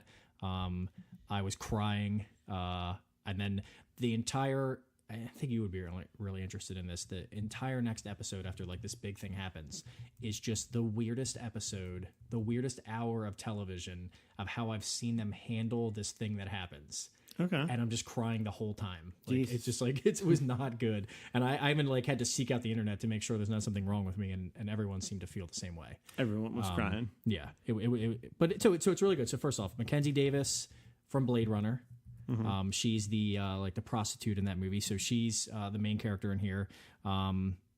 There's Lee Pace, which is in Guardian of the Galaxies. He plays, I don't know how you pronounce it because I don't watch those movies. Ronan, yeah. So he plays like the Steve Jobs-esque character.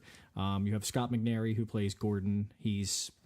I've never seen him anything else. And then you have Anna Chlumsky from Veep. She's Amy Bruckheimer on there. Oh, okay. Yeah, so she's in there. She comes in this fourth season, and then you have Carrie Beach, who is like who's Gordon's wife.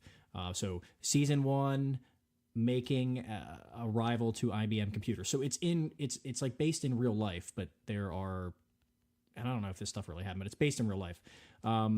Second season, online gaming. In the early 90s. Third season, I can't really remember. And then fourth season is about search engines. So they're entrepreneurs and they keep getting into something. So it bounces around like the timeline. Yeah, the times go. We're way in the future this time, and it's really cool because this season they have Comet, which was actually like a search engine. So it's going through like people like it's all about like venture capitalism, all that kind of stuff. Anyway, really really good. You got to watch it, and it's like should I watch that or Good Place first? Good Place because you can get rid of it quicker. I mean, you can just like get through. There's only 13 episodes in the first season. We're like 4 episodes in now. But *Halt and Catch Fire* is just like it's Better Call Saul. It's like on that level. It's really really good, and I don't understand. They just couldn't market it. They couldn't, but. You think they could just tie it into like you say one's about online gaming. Yeah. You should have did a commercial just to tie it into online gaming. Like the commercials always showed like these 3 really good looking actors, and like you got the synth music and you show the drama in the show. But I didn't know. I've seen so many advertisements for *Halt and Catch Fire* watching Walking Dead or Breaking Bad or Better Call Saul, and I didn't know what individual seasons were about. So it's like a bad job of advertising. Well, and the best thing is the guy Gordon or Gordo, who's in the show. I've never seen him in anything else before. He is the best part of that show. And I was actually like scrolling through my news feed, and I saw a comment on some post on some website where it was like just some struggling actor. Well, I don't know if he's struggling or not. If you listen to this, I don't know if you're struggling. But he said he was like a stand-in, and I didn't. Do you know what a stand-in is? I didn't know. I would think like an extra. Okay, so that's what I thought. Yeah. So a stand-in apparently is. So while the actor is off in their trailer eating grapes or doing whatever they're doing, getting fanned, a stand-in is someone who kind of looks like the person. Like back of the head shots? No. They kind of look like the person, and they sit down in the scene so that they can get the lighting and everything correct. And then the actor comes in and does the part. So this guy is Gordon's stand-in. So he actually talked about some stuff that was upcoming in the episodes. He's like, you may see me, because he actually got a part in it where he was going to be in some commercial. I haven't seen it yet. But it was kind of cool. I didn't know what a stand-in was, and kind of just came across this guy who that's his job. He gets paid a boatload of money to just like sit there. I was going to ask how much they make. They make good because they make SAG wage rate, it looks like. Would you rather be a stand-in or work for TiVo watching TV? You probably do both. No. I would like to do the TiVo because then I'm like getting paid to watch television. I'm applying for both of these jobs immediately. All right, you can do a couple more. See where we're at. All right. So what else do I watch? I watch Superstore. Okay, that's a run-of-the-mill sitcom. They work in a Walmart. It's called Cloud9. It's just it's stupid. I don't know. It's just one of these things. So when I watch television, I'll often, like when all the new television shows come out, I record them all. And I at least watched the first episode. And this is one where I watched it, and I was interested mainly because, did you watch A to Z? No. All right, so A to Z was, it had the mother from How I Met Your Mother. And then it had the guy from Has Above, So Below, Ben Feldman. Do you know what I'm talking about? Yeah. So it has him in it, and he was in A to Z, and it was really good. And they were supposed to go from A to Z, and each, episode had a, the letter of the alphabet for something, and it was heading towards their eventual breakup. So that show didn't work out. It got canceled after 10 episodes. What letter did they get to? H, I think, maybe.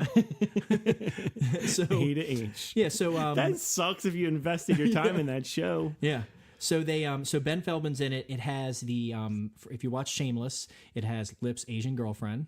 In college. She's in it. Glenn, who runs the store, is absolutely hilarious. He's super religious, but they put him in all these positions in the show that are conflicting with his beliefs.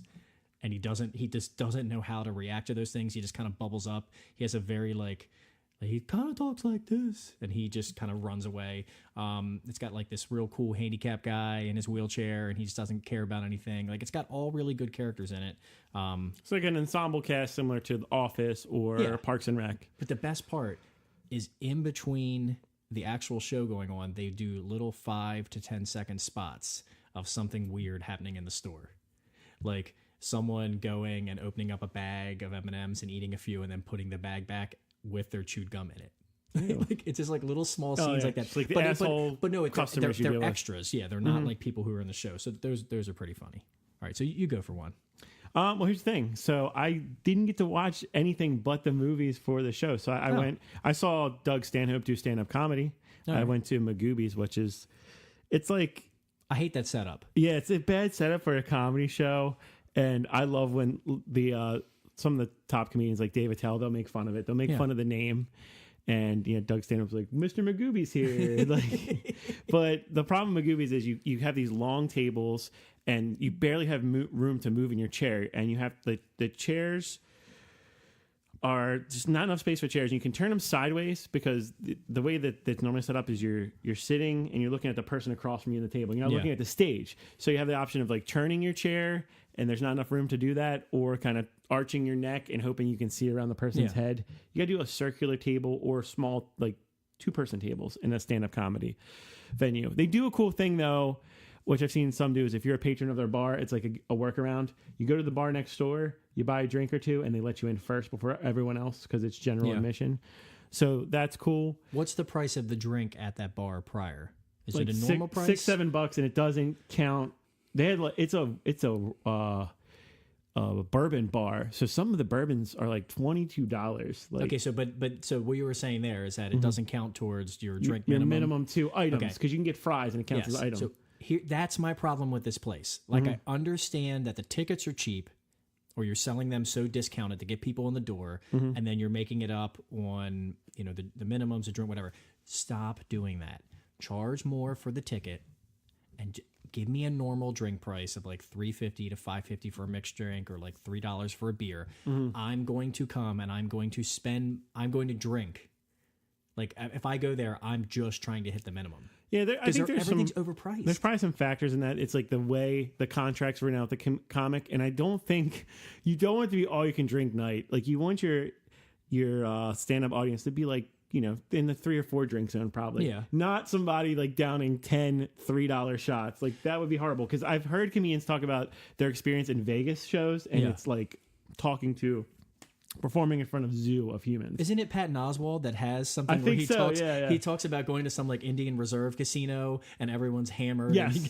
Yeah. And I've heard other comedians comment on that bit, and they all say it's horrible. Yeah. So I did that. So that's one of the things and Stanhope was on my checklist of comedians I needed to see. And it was an interesting part in the tour because he's just starting to work on his set. Okay. So there's a lot of weird pauses and stuff where he just abandoned a joke. But he had one routine. I won't give it away. Yeah. But it worked. He was like, all right, the beats on that worked. I don't care. I don't give a shit about the rest of the show. But it was really good. I'm glad I saw him. Hopefully he comes back around and I can see the finished product of the set. Yeah. Because a lot of times I've lucked out when they hit Magoobies. Usually, you'll see them their Netflix special come out in a couple months, or or they'll film it at least. Well, Their that place is HBO also special. weird too because it's kind of like I feel like you're in an industrial park. Yeah, but parking's good. Yeah, it's got a big parking lot. Yeah. It is weird. So go ahead, give me a couple more TV shows. Let's roll through some quick ones. The Middle, it's in its final season. It's like a Midwest normal family sitcom. It's got the what's her name? The mom from Everybody Loves Raymond. Oh yeah, I know you're talking about. Yeah, and then it has the janitor from Scrubs. That's a good show. It's in its final season. Are they a couple? Yeah, they're married. Interesting. And they're super poor, and like nothing works. Like their microwave doesn't work. You have to. I don't know. It's just they're super poor. And is that when they display like the super poorness? It's not like a joke. It's not like a no. gag They're thing? really poor. But it's not like the toaster's on fire. Like and then there's like laugh track after that or something. No. I can't even. I don't even think there's a laugh track on it. There's a family across the street who they like. I can't remember what their names are, but they are like the perfect family. Gotcha. We had that in our neyborhood. Yeah. Yeah. So it's just a really good show. The nerdy daughter, there's nerdy kid, and then like the oldest kid is like a he was like the quarterback, so he was like a popular guy. But it's 10 seasons of it or 9 seasons. So oh wow. They've started where Axel was like in 9th grade, and now he's all the way to college and graduated.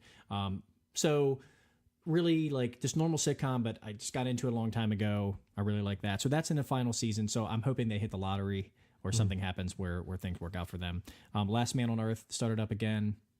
I've never actually watched season 1 of this. I started like 2 episodes into season 2. So That's weird. I don't even know how that happened. That is so weird, man. Because people say after the first season, like I don't know what they're going to do with the show because he's no longer the last man. Yeah. And you started from season 2. Yeah. I want to go back and watch it to figure out how they got to where they're at. But so I'm into this show. It's super dry.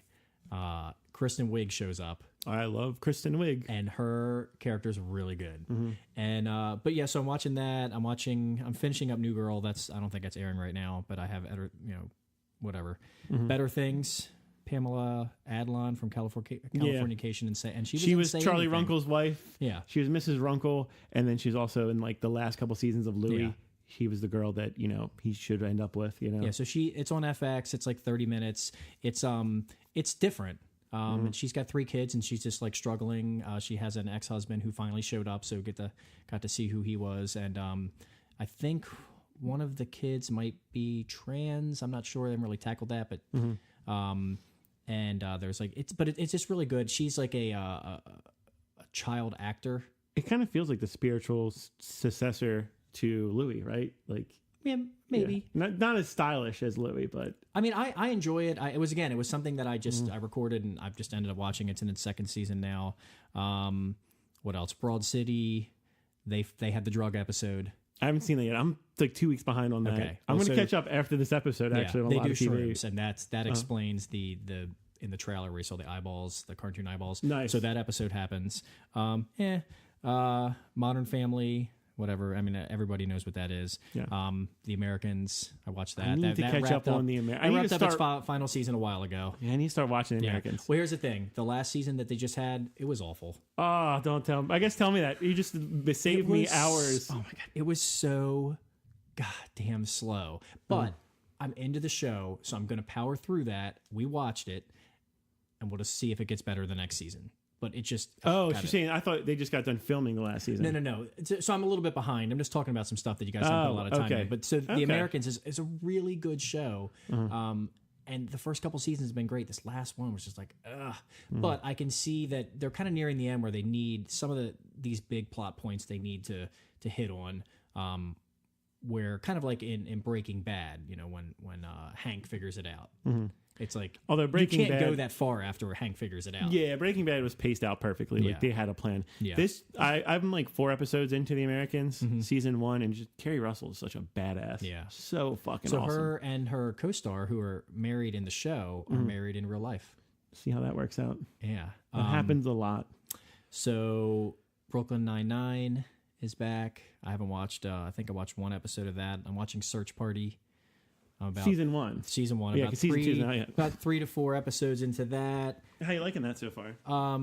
I like it, but I don't understand where it's going. So she's like, I got that she's really invested in finding this person, but I don't know where. I have no idea where it's going. I'm interested. Also, like that character, she was from Arrested Development. I think. Yeah, maybe. So, I think she was that. She was like the Michael Cera's friend. Yeah, she was Michael Cera's cousin. That's it. Yeah, maybe. Yeah. Okay, so other big show, People of Earth. It's on TBS. They know funny. Yeah. So it just wrapped up the second season. I watched the first season and I loved it. The second season, they bring in, what is her name? Nasim Pedrad. Okay. She is an Alison Brie for me. She's showing up in every single thing. She's from SNL. If you pull her picture up, you'll know who she is. Okay. Anyway, so it's good. It's got Luka Jones in it. It's got Alice Wetterlund. She's from Girl Code, and Mike and Dave, the wedding movie. She's cousin Terry. It's got Brian Husky from Veep, which you would know if you saw. It has Oscar Nunez from The Office, and then it has it's got some other people in there. There's 2 other SNL people in there. Okay, Alice Wetterlund. Yeah, she played Alice in The Interview. Yeah. So the show, it's about experiencers who've been abducted, but what they show you are the aliens up in space, and it's a comedy, and they're hilarious. Like one of the little gray aliens is in love with this other green alien, one of the reptilians. There's like this Icelandic guy who really wants to be human and fall in love.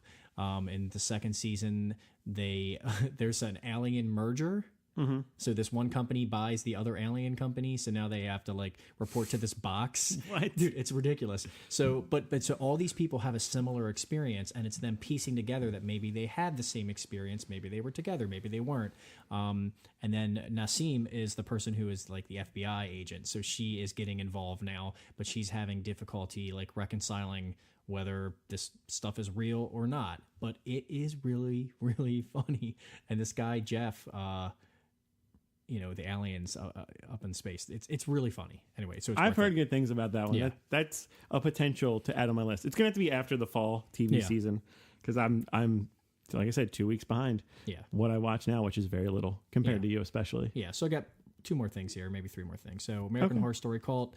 Me and my wife watch half of an episode of that, and American Horror Story does this thing where the first 4 episodes of every season for me are like, this is great, and then they just lose it. They mess it up.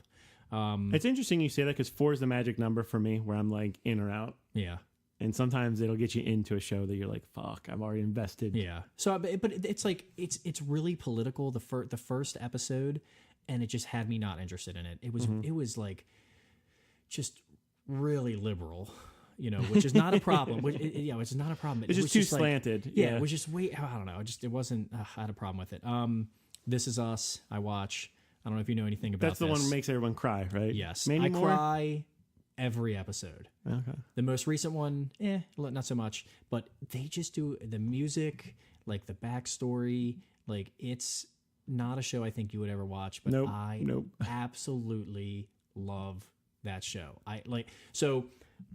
How I rate whether I'm interested in a show or not is how long it sits on my DVR and whether I watch it live. This Is Us is a night where me and my wife are like, kids, get to bed, be good tonight.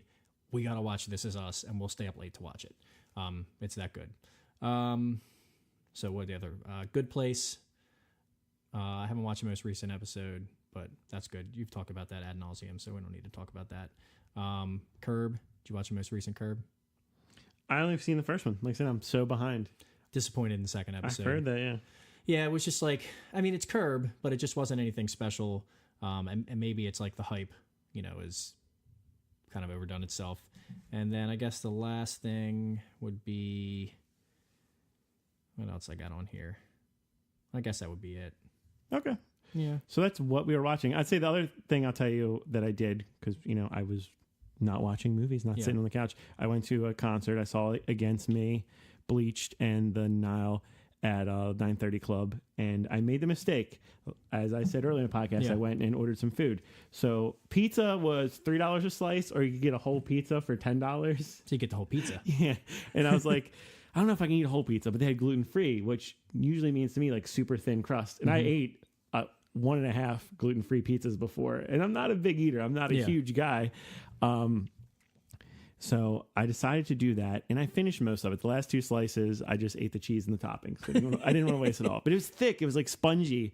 And I went to the concert, and I'm in like the middle of the floor, kind of bopping my head, singing along. And then they played some of their older songs. So I got to the front, and I'm like, got through the pit. I'm in the first couple rows, like really getting into it. And my bubble stomach, guts? not bubble guts. And a girlfriend explained this to me. She said, like, if you start getting really active after you eat a big meal, your body goes into like fight or flight mode, and it stops digesting your food. It just kind of sits, in your stomach. And that's what it felt like. And I was like, I had to hold up against the wall for like the end of the concert. Yeah. Because I ate so much. And she was like, trust me, like, if you'll feel better. So during the ride home, which was about an hour or so, about an hour, I felt better. I was like, I thought I was going to die. Like, I went into the bathroom, which 9:30 Club, way cleaner of a stall than I expected at a rock club. Yeah. Well, didn't they remodel? They did. They remodeled.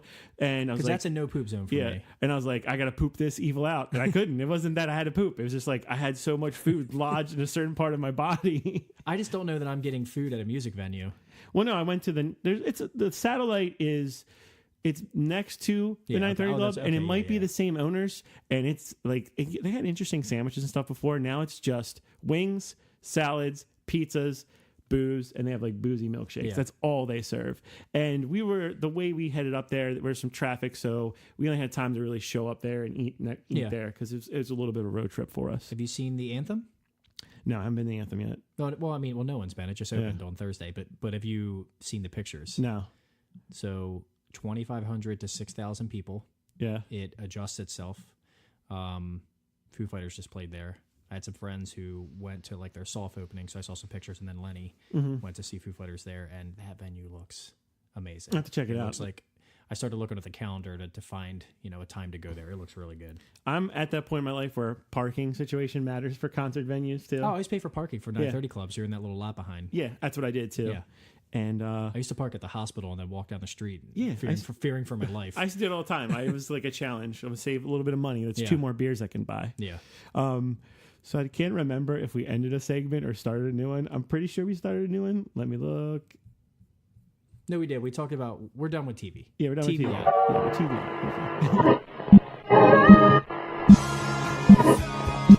Correctly with the correct amount. And now for our feature presentation. I didn't take any notes. It's you son of a bitch. We're at the final portion of our show, which is our topic of the show. If you made it this far, you probably skipped forward and got to this point. Horror comedies. My problem usually is that they're neither scary or funny. Mm-hmm. I'm interested in your take on Babysitter. Did you watch it? No, I didn't get a chance to watch it. I told you I didn't get a chance to watch anything. Okay. It's funny. I had an equally busy week. Well, first off, you told me to watch The Babysitter, or asked me to watch Babysitter, and I was like, okay, great. I'll try to work this into my schedule. It didn't release until Friday. Mm-hmm. Friday, I had the kids all night while my wife was out. So I watched The Babysitter. I watched it while I was babysitting. Well, I guess you're not babysitting your own kids. They are difficult to get to bed. They're younger than 2. So they're sleeping in my bed. And I watched this with the volume level at like 2 on my phone as they slept behind me. I would have went earbuds, but still. I wanted to go earbuds, but I have to get the adapter out of the box for my phone. You got one of them newer iPhones. Yeah, so I couldn't just do that. I used to do that on my old phone all the time. Anyway, so review of The Babysitter. I fucking loved it. Whoa. Yeah. Really? Is it just that you were thankful that you could watch something? No, it was so bad. It was like a terrible movie, and I loved every fucking part of it, and I would watch it again. What made you love this terrible movie? Okay, so first off, she's hot. The babysitter's hot, so check. I mean, they've got that. Mm-hmm. It does that thing. So Scott Pilgrim, or in movies, I get pissed off. Atomic Blonde did this. So in Scott Pilgrim, they do that like graphics on the screen, and they do it in like, I guess you'd say the first act, and then it just goes away, and you never see it in the movie again. Okay, they do like different things in Scott Pilgrim. I get you. So in this movie, they're very consistent in using that stuff. So, for instance, since you see it in the trailer, we can talk about it. You know, she kisses the nerdy kid, and then she kills him with 2 knives, and then the blood sprays everywhere. Yeah. They cut to the kid at the top of the stairs, and he's looking down, and the music is synced up really good in this movie. And there's like 3, like it's like on the screen in red writing goes, "What the fuck?"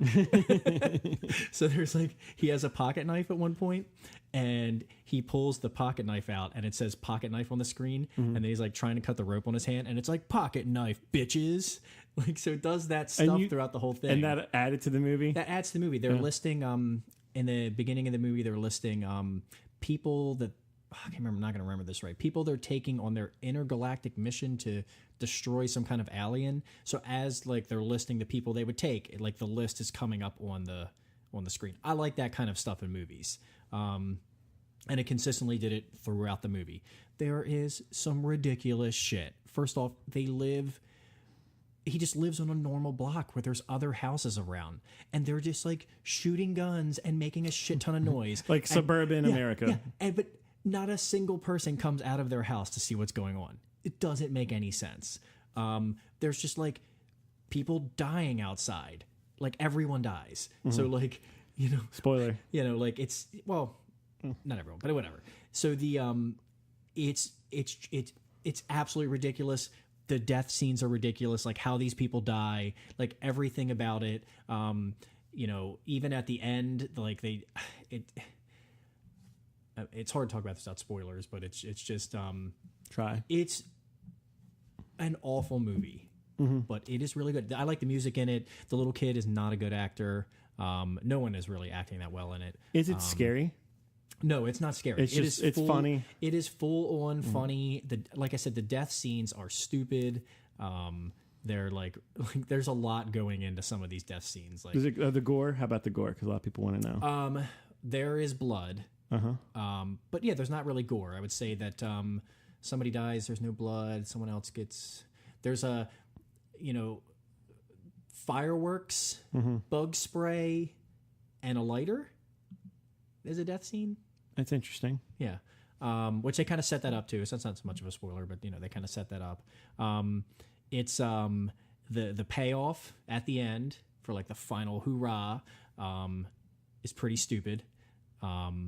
It's really stupid. and then like the 5 minutes after that, it's so dumb. The shining star in this, Michael Showalter. He's the father. The like 3 or 4 scenes that he's in, he is amazing. Like his jokes are on point. He is selling it, and it's like he knows how shit this movie is, and he is just hamming it up. He's aware. The wife is from a bunch of other stuff, but I watched her on this show way back in the early 2000s called Popular that came on like the CW. I don't even know if maybe it was a WB at that point. Like it was one of the, or Fox or something. It was around the time that what was that TV show, Orange something? What was the name of that like Beverly Hills 90210, Orange County? Okay. It was the like OC? The OC, that's it, yeah. It was like around the time of that show. I think you've confused Michael Showalter for Ken Marino, by the way. Oh yeah, Ken Marino. Ken Marino is fucking awesome. Yeah, it's Ken Marino. Wait, Michael Showalter, which one's that? He was the director, and he was also in Wet Hot American Summer. Which one is he? Michael Showalter? Yeah, Google his name. I didn't see Michael Showalter in there. No, that's what I'm saying. But in real life, who am I confusing him with? Oh, okay. Yeah. Because I'm not confusing him with Michael Ian Black. Yeah. Because I know who he is. I'm just wondering which guy that is. They have similar haircuts. So Ken Marino, whatever. That's what I meant.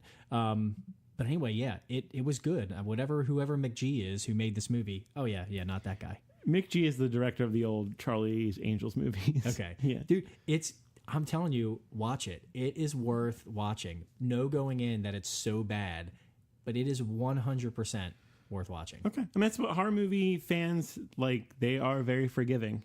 Yeah. Typically. And that would bring me up to the first movie I want to talk about, Texas Chainsaw Massacre 2. I don't know if you know about this one or if you've seen any of them. So if you reckon, you look at the poster here, that's Breakfast Club is what they're doing right there. Yeah. So it kind of sets you up for what you're getting into with this movie.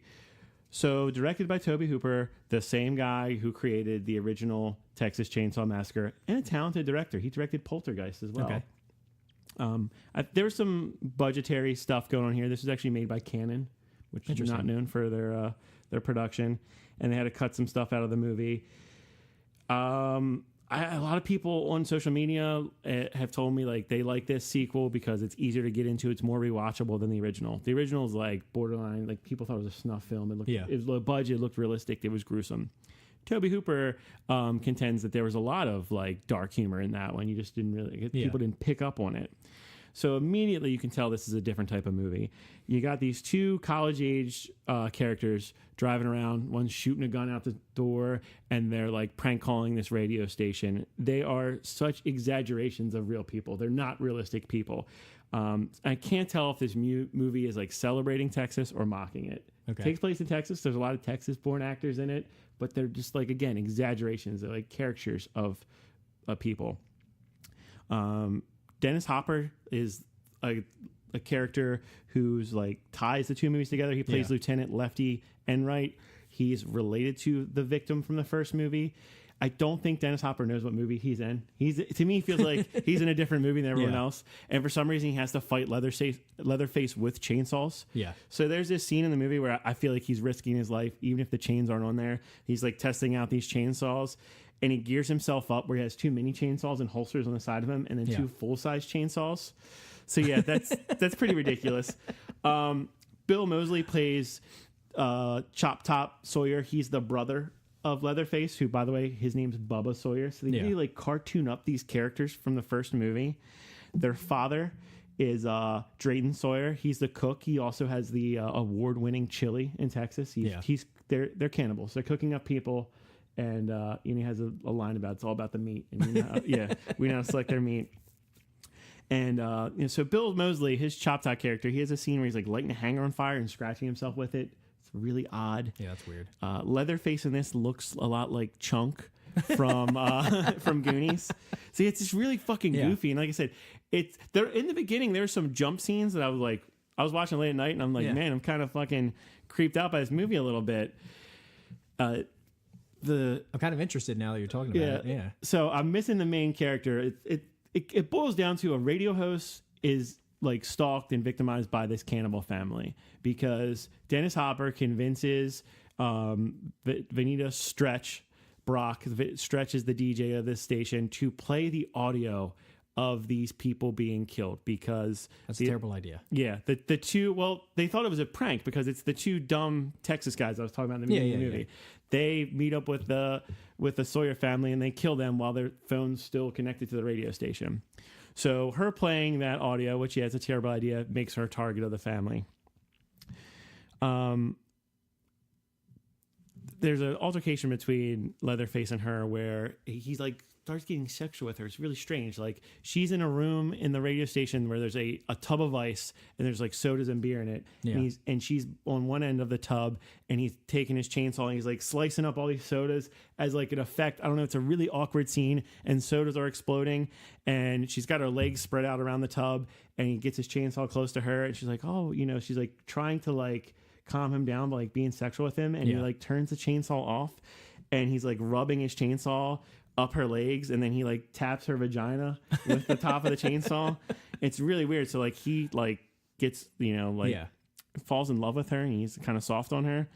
And then the destruction of property in this movie is on the level of like the Blues Brothers, where like in the Blues Brothers all the cop cars felt like they're made of tinfoil. Yeah. Like the walls that Leatherface breaks through, it's like paper mache, and like the things like the bracing for the windows, like he just like it just looks so bad. And Dennis Hopper again, like he's in a different movie, he's playing this weirdo, but he's like really bad at planning, and he's like really boring for a weird character. Yeah. So the movie ends up into like its main set piece where they have like this underground lair for the Sawyer family. She's walking across a bridge. Stretch is walking across a bridge. She falls into the lair.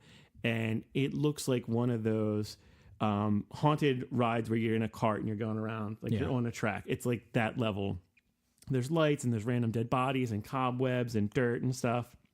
And then this is where the second half of the movie takes place. And it's a bad setting. I don't know, like to plunk all the characters there, it just wasn't an interesting setting. And she's at the bottom, like hiding from this family. And it's again, like goofy and like sexualized and weird. I'm leaving out, like some people are like, you're leaving out a character, you're leaving out a death. I'm doing it on purpose. So as she's hiding from them, like Dennis Hopper's going crazy and just like sawing random parts of wood that's like holding a structure above this underground layer. And he's like, you gotta cut out the devil. He's just like sawing random bits of wood and just punching stuff. It's ridiculous. It makes no sense. There's a scene where Leatherface puts a human mask and a cowboy hat on Stretch and dances with her. That was pretty disturbing. So it got me back in the creepiness. Like he cuts a person's face off and puts on her face to make her more like them, I guess. It's really fucking gross. So like the mood of the movie just like switches at like each cut. It's weird. It sounds interesting. Yeah. Okay. Yeah. I'm not doing what I intend to do by describing this movie. But yeah, their layers kind of weird. And like I said, it's like one of those haunted house rides, like a cheesy throwback. You go on those rides for like a nostalgia that's not even yours. And that's about as scary as this movie gets. And then the other thing that's annoying about it is that Stretch's character, she screams, and she screams like a real person would scream in this scenario, but she screams so loud and so much in this movie that I kind of just want her to die to end the screaming. It's a bad scream. So overall, you know, Dennis Hopper is in the movie. He's like in an Ernest movie. He's like an Ernest Scared Stupid level. And then like... I do like me those Ernest movies, though. I know. I kind of want to review the Ernest Scared Stupid movie. Oh my God. I watched them so much as a child. Yeah. Caroline Williams Stretch, she's in a movie where it's like she's seriously like being stalked, and I believe like she's scared. And then Bill Moseley and the actor Bill Johnson, who plays Leatherface, and their father, and the weirdo that plays their grandfather, reminds me of Dan Aykroyd in that movie with Demi Moore, Nothing But Trouble. Like, yeah. And I will say, like, the effects and the makeup look really good in this, but as a movie, as it put together, it's a fucking mess. What year is it? 1986. Okay. It's a fucking mess. I feel like an 80s horror is like kind of like my favorite horror. So maybe you'll like it, man. Yeah. I watched it on Amazon Prime for free, so check it out. Check it out if you're interested. But I thought it was just too much of a mess, and it just didn't hit for me. It just wasn't funny. Well, let me circle back because I realized that I gave a bunch of reactions to The Babysitter, but we didn't really talk about the premise or anything it was. Yeah, go ahead. Yeah, so let me circle back on this real quick and just say that it's a very innocent and nerdy kid. He gets made fun of. They show him getting bullied, and he's very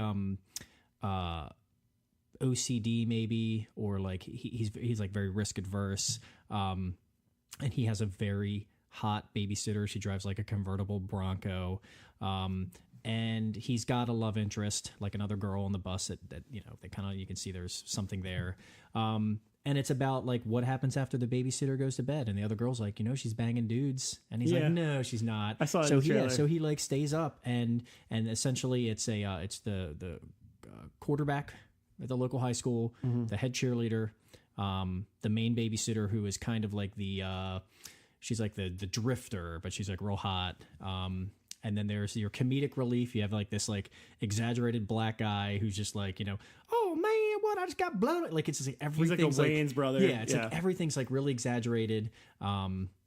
So he just happens to stay up. He sees them. They're doing like a satanic sacrifice. There's another nerdy kid there. Who's just kind of like they've plucked off the street. He doesn't really know any of them.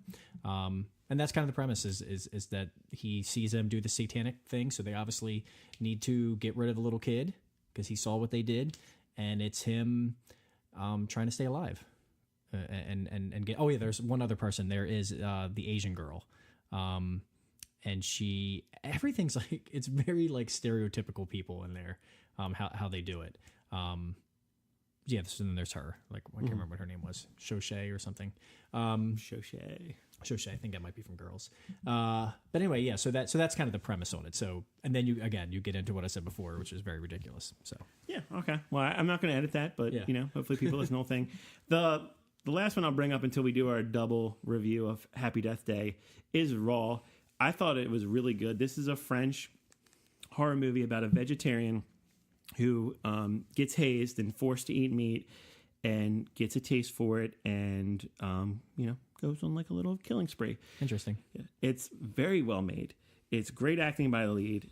She starts off as a very awkward character, very vulnerable, and it's believable. Like, she does a great job. And then her agony, like her scene of agony, she's going through this transition. It was haunting, man. Like it fucked with me.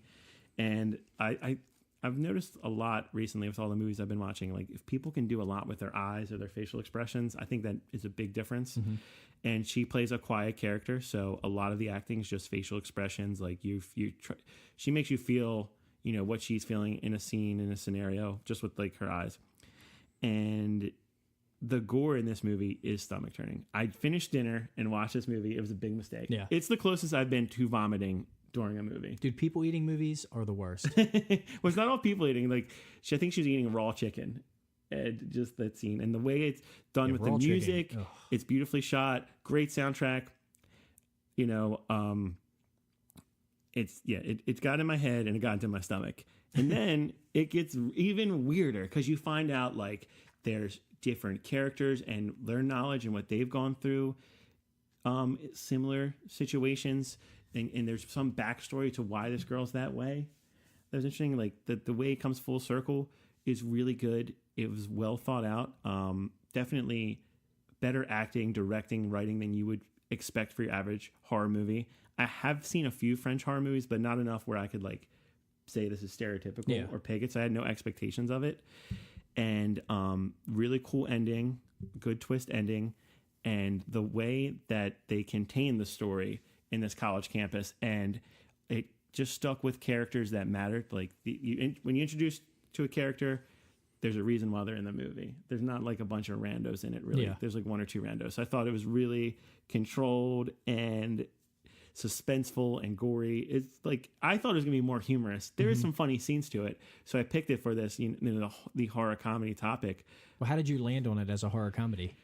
Because the way everyone described it, like when people talked about it, they were laughed. The premise sounds like, you know, kind of like a dark comedy. A vegetarian like he gets hazed and gets the taste of meat and starts killing people, you know? Like, again, you see you're laughing at the premise. Yeah. So there's funny, but it's darker than I imagined, but I'm glad I watched it. Yeah. It's free on Netflix right now. As long as you're someone that can handle subtitles, and to be honest, when it's good like this, like you forget that you're reading the movie like 10 minutes in. But yeah, it's been hyped up for me since the beginning of the year, and we talked about the trailer on a previous episode, and it lived up to the hype for me. So I definitely would recommend that one. I'm hit or miss on subtitles. Funny backstory on subtitles: Crouching Tiger, Hidden Dragon is subtitles. Yeah. I downloaded that movie way back in the day, torrented the movie, and got it, and I was like, oh man, got a subtitle version. Delete. I went back and I re-downloaded it. I'm like, oh crap, I got another subtitle version. Deleted it. Went back, got it a third time. Like, wait a second, and then realized it had subtitles. I will still watch it though. Yeah. This movie didn't have a lot of dialogue either, so I think that will help. Yeah. You know, help it. But let's get to the main one, the main event of our topic of the show. We've been excited for Happy Death Day. Yeah. We've been talking about it for a few months. We finally saw it. We just saw it a few hours ago, so it's fresh in our heads. This movie is about a college student who keeps reliving the day of her murder, and she's trying to eventually figure it out. So it kind of plays out like a video game level, like trial and error. You know, how can she avoid the death? I thought it's funny, and I thought it was more funny than it was scary, but there were some jump scenes that were pretty interesting, and I did. The deaths were real enough where I cared about the character. Yeah. I've never seen anything with Jessica Roth before. The main character, she plays Tree. Interesting name, I thought. Yeah, it's short for something. Like what else has she been in? Nothing. Whoa, computer. Yeah, she's a pretty good final girl, or you know, Scream Queen, whatever you call it. Yeah. She's known for La La Land. She played a big character in that. And then a movie called Mary and Jane. So yeah, I don't know. She has 33 credits, but you know, this is her biggest role. Yeah. Obvious comparison, Groundhog Day. Yeah. But a horror. Good reference to that at the end. It did that thing where it looked like it was being very predictable, and then it did a twist. Did you buy into the twist ending? Because, you know, sometimes that can come off as lazy. What twist? Like the final? The final killer, yeah. Well, I went to the bathroom during the movie. And and I was talking to the other person we were with at that time, and at that point we were like in the first twist, or maybe not twist, or it's kind of telegraphed, but I was like, maybe, I don't know, maybe it doesn't make any sense to me. I don't buy into it. Okay. Thought it was kind of lazy. I thought that there were a bunch of other ways it could have went with it, and I don't really understand too in any way that this movie could end. You know, we all know the premise. She's got to find her killer. Mm-hmm. If she kills her killer, she's going to jail. Like what? like if you're reliving the same day and then you find, okay, well, this is my killer, so now I'm just going to go kill that person. Then you're now the killer and you're going to jail. Like it just didn't make any sense to me. So it lost me. I also thought that it took a little bit to get going. I thought that they spent too much time. Yeah. The first two go arounds, it did. It didn't really, you didn't get a feel for what the movie was until about like 30, 40 minutes in. You got the tone of it, like what it's about. Yeah. More gore would have been nice. It's an R-rated movie. Where's the sex? Where's the gore? Yeah, there wasn't any. You're right. The gore, like all the killings, were just kind of. Eh. You know, actually, I'm lying. It's not R-rated. It's weird because a warning came up when I bought my movie ticket. Yeah, it's PG-13. Well, that would explain our movie counterparts. So I experienced it at the concert too, and I dubbed it a hurricane. It's H-E-R. Hurricane. It's like a storm of girls that are talking over a movie, or like at the concert, these people were taking up way too much space. They were just moving around. They required too much space.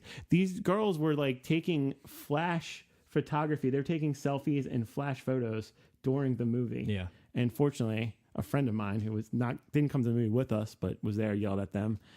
But when it's a horror movie like this, I can forgive.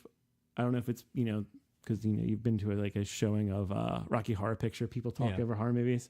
I was able to zone out of it, maybe because the level of quality in this movie. It wasn't just the flashes, though. They were standing up, leaving the theater. They had a blanket. Then they were like trying to. I'm pro blanket. They were trying to like all get in the same seat, and there was like.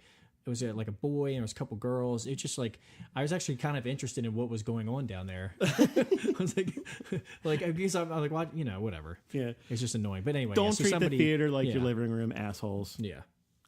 But back to the movie, I'm okay with it. I liked it. It's kind of a funny, kind of crappy movie, but I expected that. Yeah, it was entertaining enough. I don't think it's going to be in my rotation of horror movies. No. I think it's 100% worth watching. I think it's worth going to the theater to see still. Because especially when there's no horror movies in the month of October, really. Yeah, but I mean, it just, it could have been better. There's some things. I feel like if we had time, we could have wrote a better movie. And that's not a shot at Christopher Landon. He did that Scout's Guide to the Zombie Apocalypse that I keep seeing pop up on stuff, and I want to watch that. Yeah. But I would recommend it. I think everyone's really, especially coming from seeing Stephen King's It, you want to see another good horror movie. And this time of the year where, you're inundated with memes and people sharing their favorite horror movies. Yeah. And there's a scene in the movie that everyone, if you see it in a crowded theater, everyone will laugh. It's super insensitive. Oh yeah, where the girl mimics being deaf to get a joke over. It's not funny, but it will make everyone in the theater laugh. I also give props for not trying to be like the movie of the moment. There's no pop culture references to it. Like they have cell phones and stuff. If they didn't have cell phones, this could have taken place in the 90s. Yeah, it really could. This movie could take place in between like 2002 or 2017. Yeah. So that was pretty cool. It was also interesting too. So when you're going through her first day of reliving this, because I know that they're going to come back to this. It's funny to I was thinking about all the choices they made. Like her she wakes up and her phone rings. It's like, how many songs did they go through before they chose that's the song that's going to be there when she wakes up? Or that's the ringtone or whatever it is. And they go outside and it's like, okay, we're going to do sprinklers. We're going to have the global warming person. We're going to have the weird Elton John looking guy. Like it's like Flock of Seagulls and Elton John mixed together. I thought their choices were lazy for the stuff that's going to repeat. That's a good point. Yeah. You could have did better things. Yeah. I would have done better things. It's because you compare it to Groundhog Day, and Groundhog Day is one of my favorite movies of all time. I think it's a genius movie. What is his character in there? What's his Bill Murray's name? Is it Ned? Or is Ned the other guy? Yeah. Phil? I could be wrong. Yeah. Like the global warming person to me was like that guy. It was like, from high school or whatever that, Yeah, I mean, it's nowhere near what Groundhog Day was. Yeah. And, the way they reference it at the end, I think they're admitting that in a way. Oh, yeah. But Oh shit! There's another point I wanted to bring up. Also, we stayed until after the credits to see the after the credits scene. Mm-hmm. Yeah, I'm not going to spoil the ending, but it didn't do what you think it would do in a lot of movies. A lot of horror movies, especially do. So I was okay with the ending. She could have built a better relationship with the guy. Like, you know, that was, you know. Well, it's hard to. And it's interesting, yeah, because it was good enough where you enjoyed it, but you're like, oh, it could have just been a little bit better, a little bit of tweaks. I think that's why we're nitpicking it. Yeah, it could have been great. And why not make the ringtone that 50 Cent song that they played in the trailer? Yeah, because that trailer works so well because of the combination of the scenes in that song. Yeah, that should have been the ringtone. Yeah, the final twist, just the dialogue between them. I like the two reasons. The killer gave. And you're a bitch. Yeah, you're a stupid bitch. Yeah. I wasn't going to say I don't want to spoil a thing, but if you spoil it, it's like, what's the second reason? Because you're a dumb bitch. Like, it just, the delivery of it was just not good. But I mean, I guess how do you deliver that line? I don't know. Yeah, and you know, summarizing everything, I laughed a few times. I was interested the whole time. It wasn't boring. Yeah, it's not great, but it's a little messy. I was super interested, and I had to go to the bathroom, and I'm like, I don't want to leave. I don't want to miss anything. And then every time I'm sitting, and I'm like, oh, I could have went, and I wouldn't have missed anything right here. And then I eventually just ran away. So I don't know what I missed. So I'll have to watch it again. I don't know either, man. I came back. Well, I can't say anything, but it's worth it. Give the theater your money or your movie pass money. Hell yeah. All right, so that wraps up episode 45, I believe, 46 of Bitching About Movies. I will just edit over that. But thanks for listening, guys. Bobby, thanks for taking your time. Yes. I should have mentioned up front, he taught me how to record a podcast properly, so this one's probably going to sound a lot better. It's not true. We tweaked some things that were wrong, but whether those are going to make things better remain to be seen. We don't know. Yeah, thanks for listening. And see you guys next week. And you feel that you've had quite enough. Just remember that you're standing on a planet that's evolving and revolving at 900 miles an hour. That's orbiting at 90 miles a second, so it's reckoned a sun that is the source of all our power. The sun and you and me and all the stars that we can see are moving at 1,000,000 miles a day in an outer spiral arm at 40,000 miles an hour of the galaxy we call the Milky Way.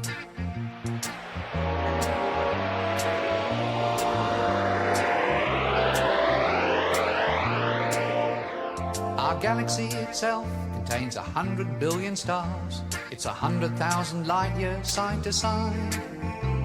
It bulges in the middle, 16,000 light years thick, but out by us it's just 3,000 light years wide. We're 30,000 light years from galactic central point. We go round every 200 million years. And our galaxy is only one of millions of billions in this amazing and expanding universe.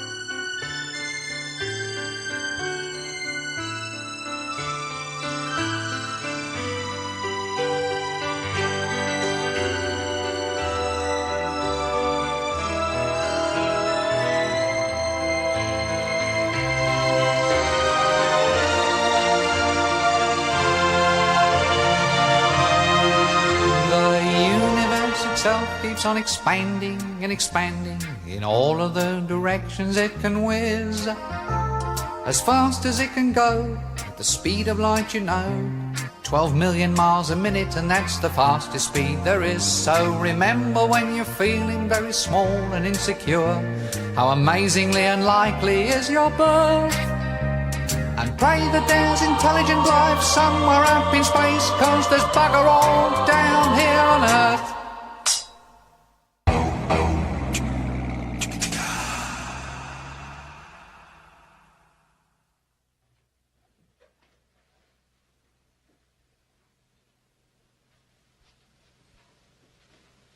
You're still here?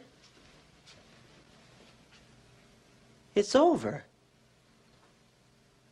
Go home. Go.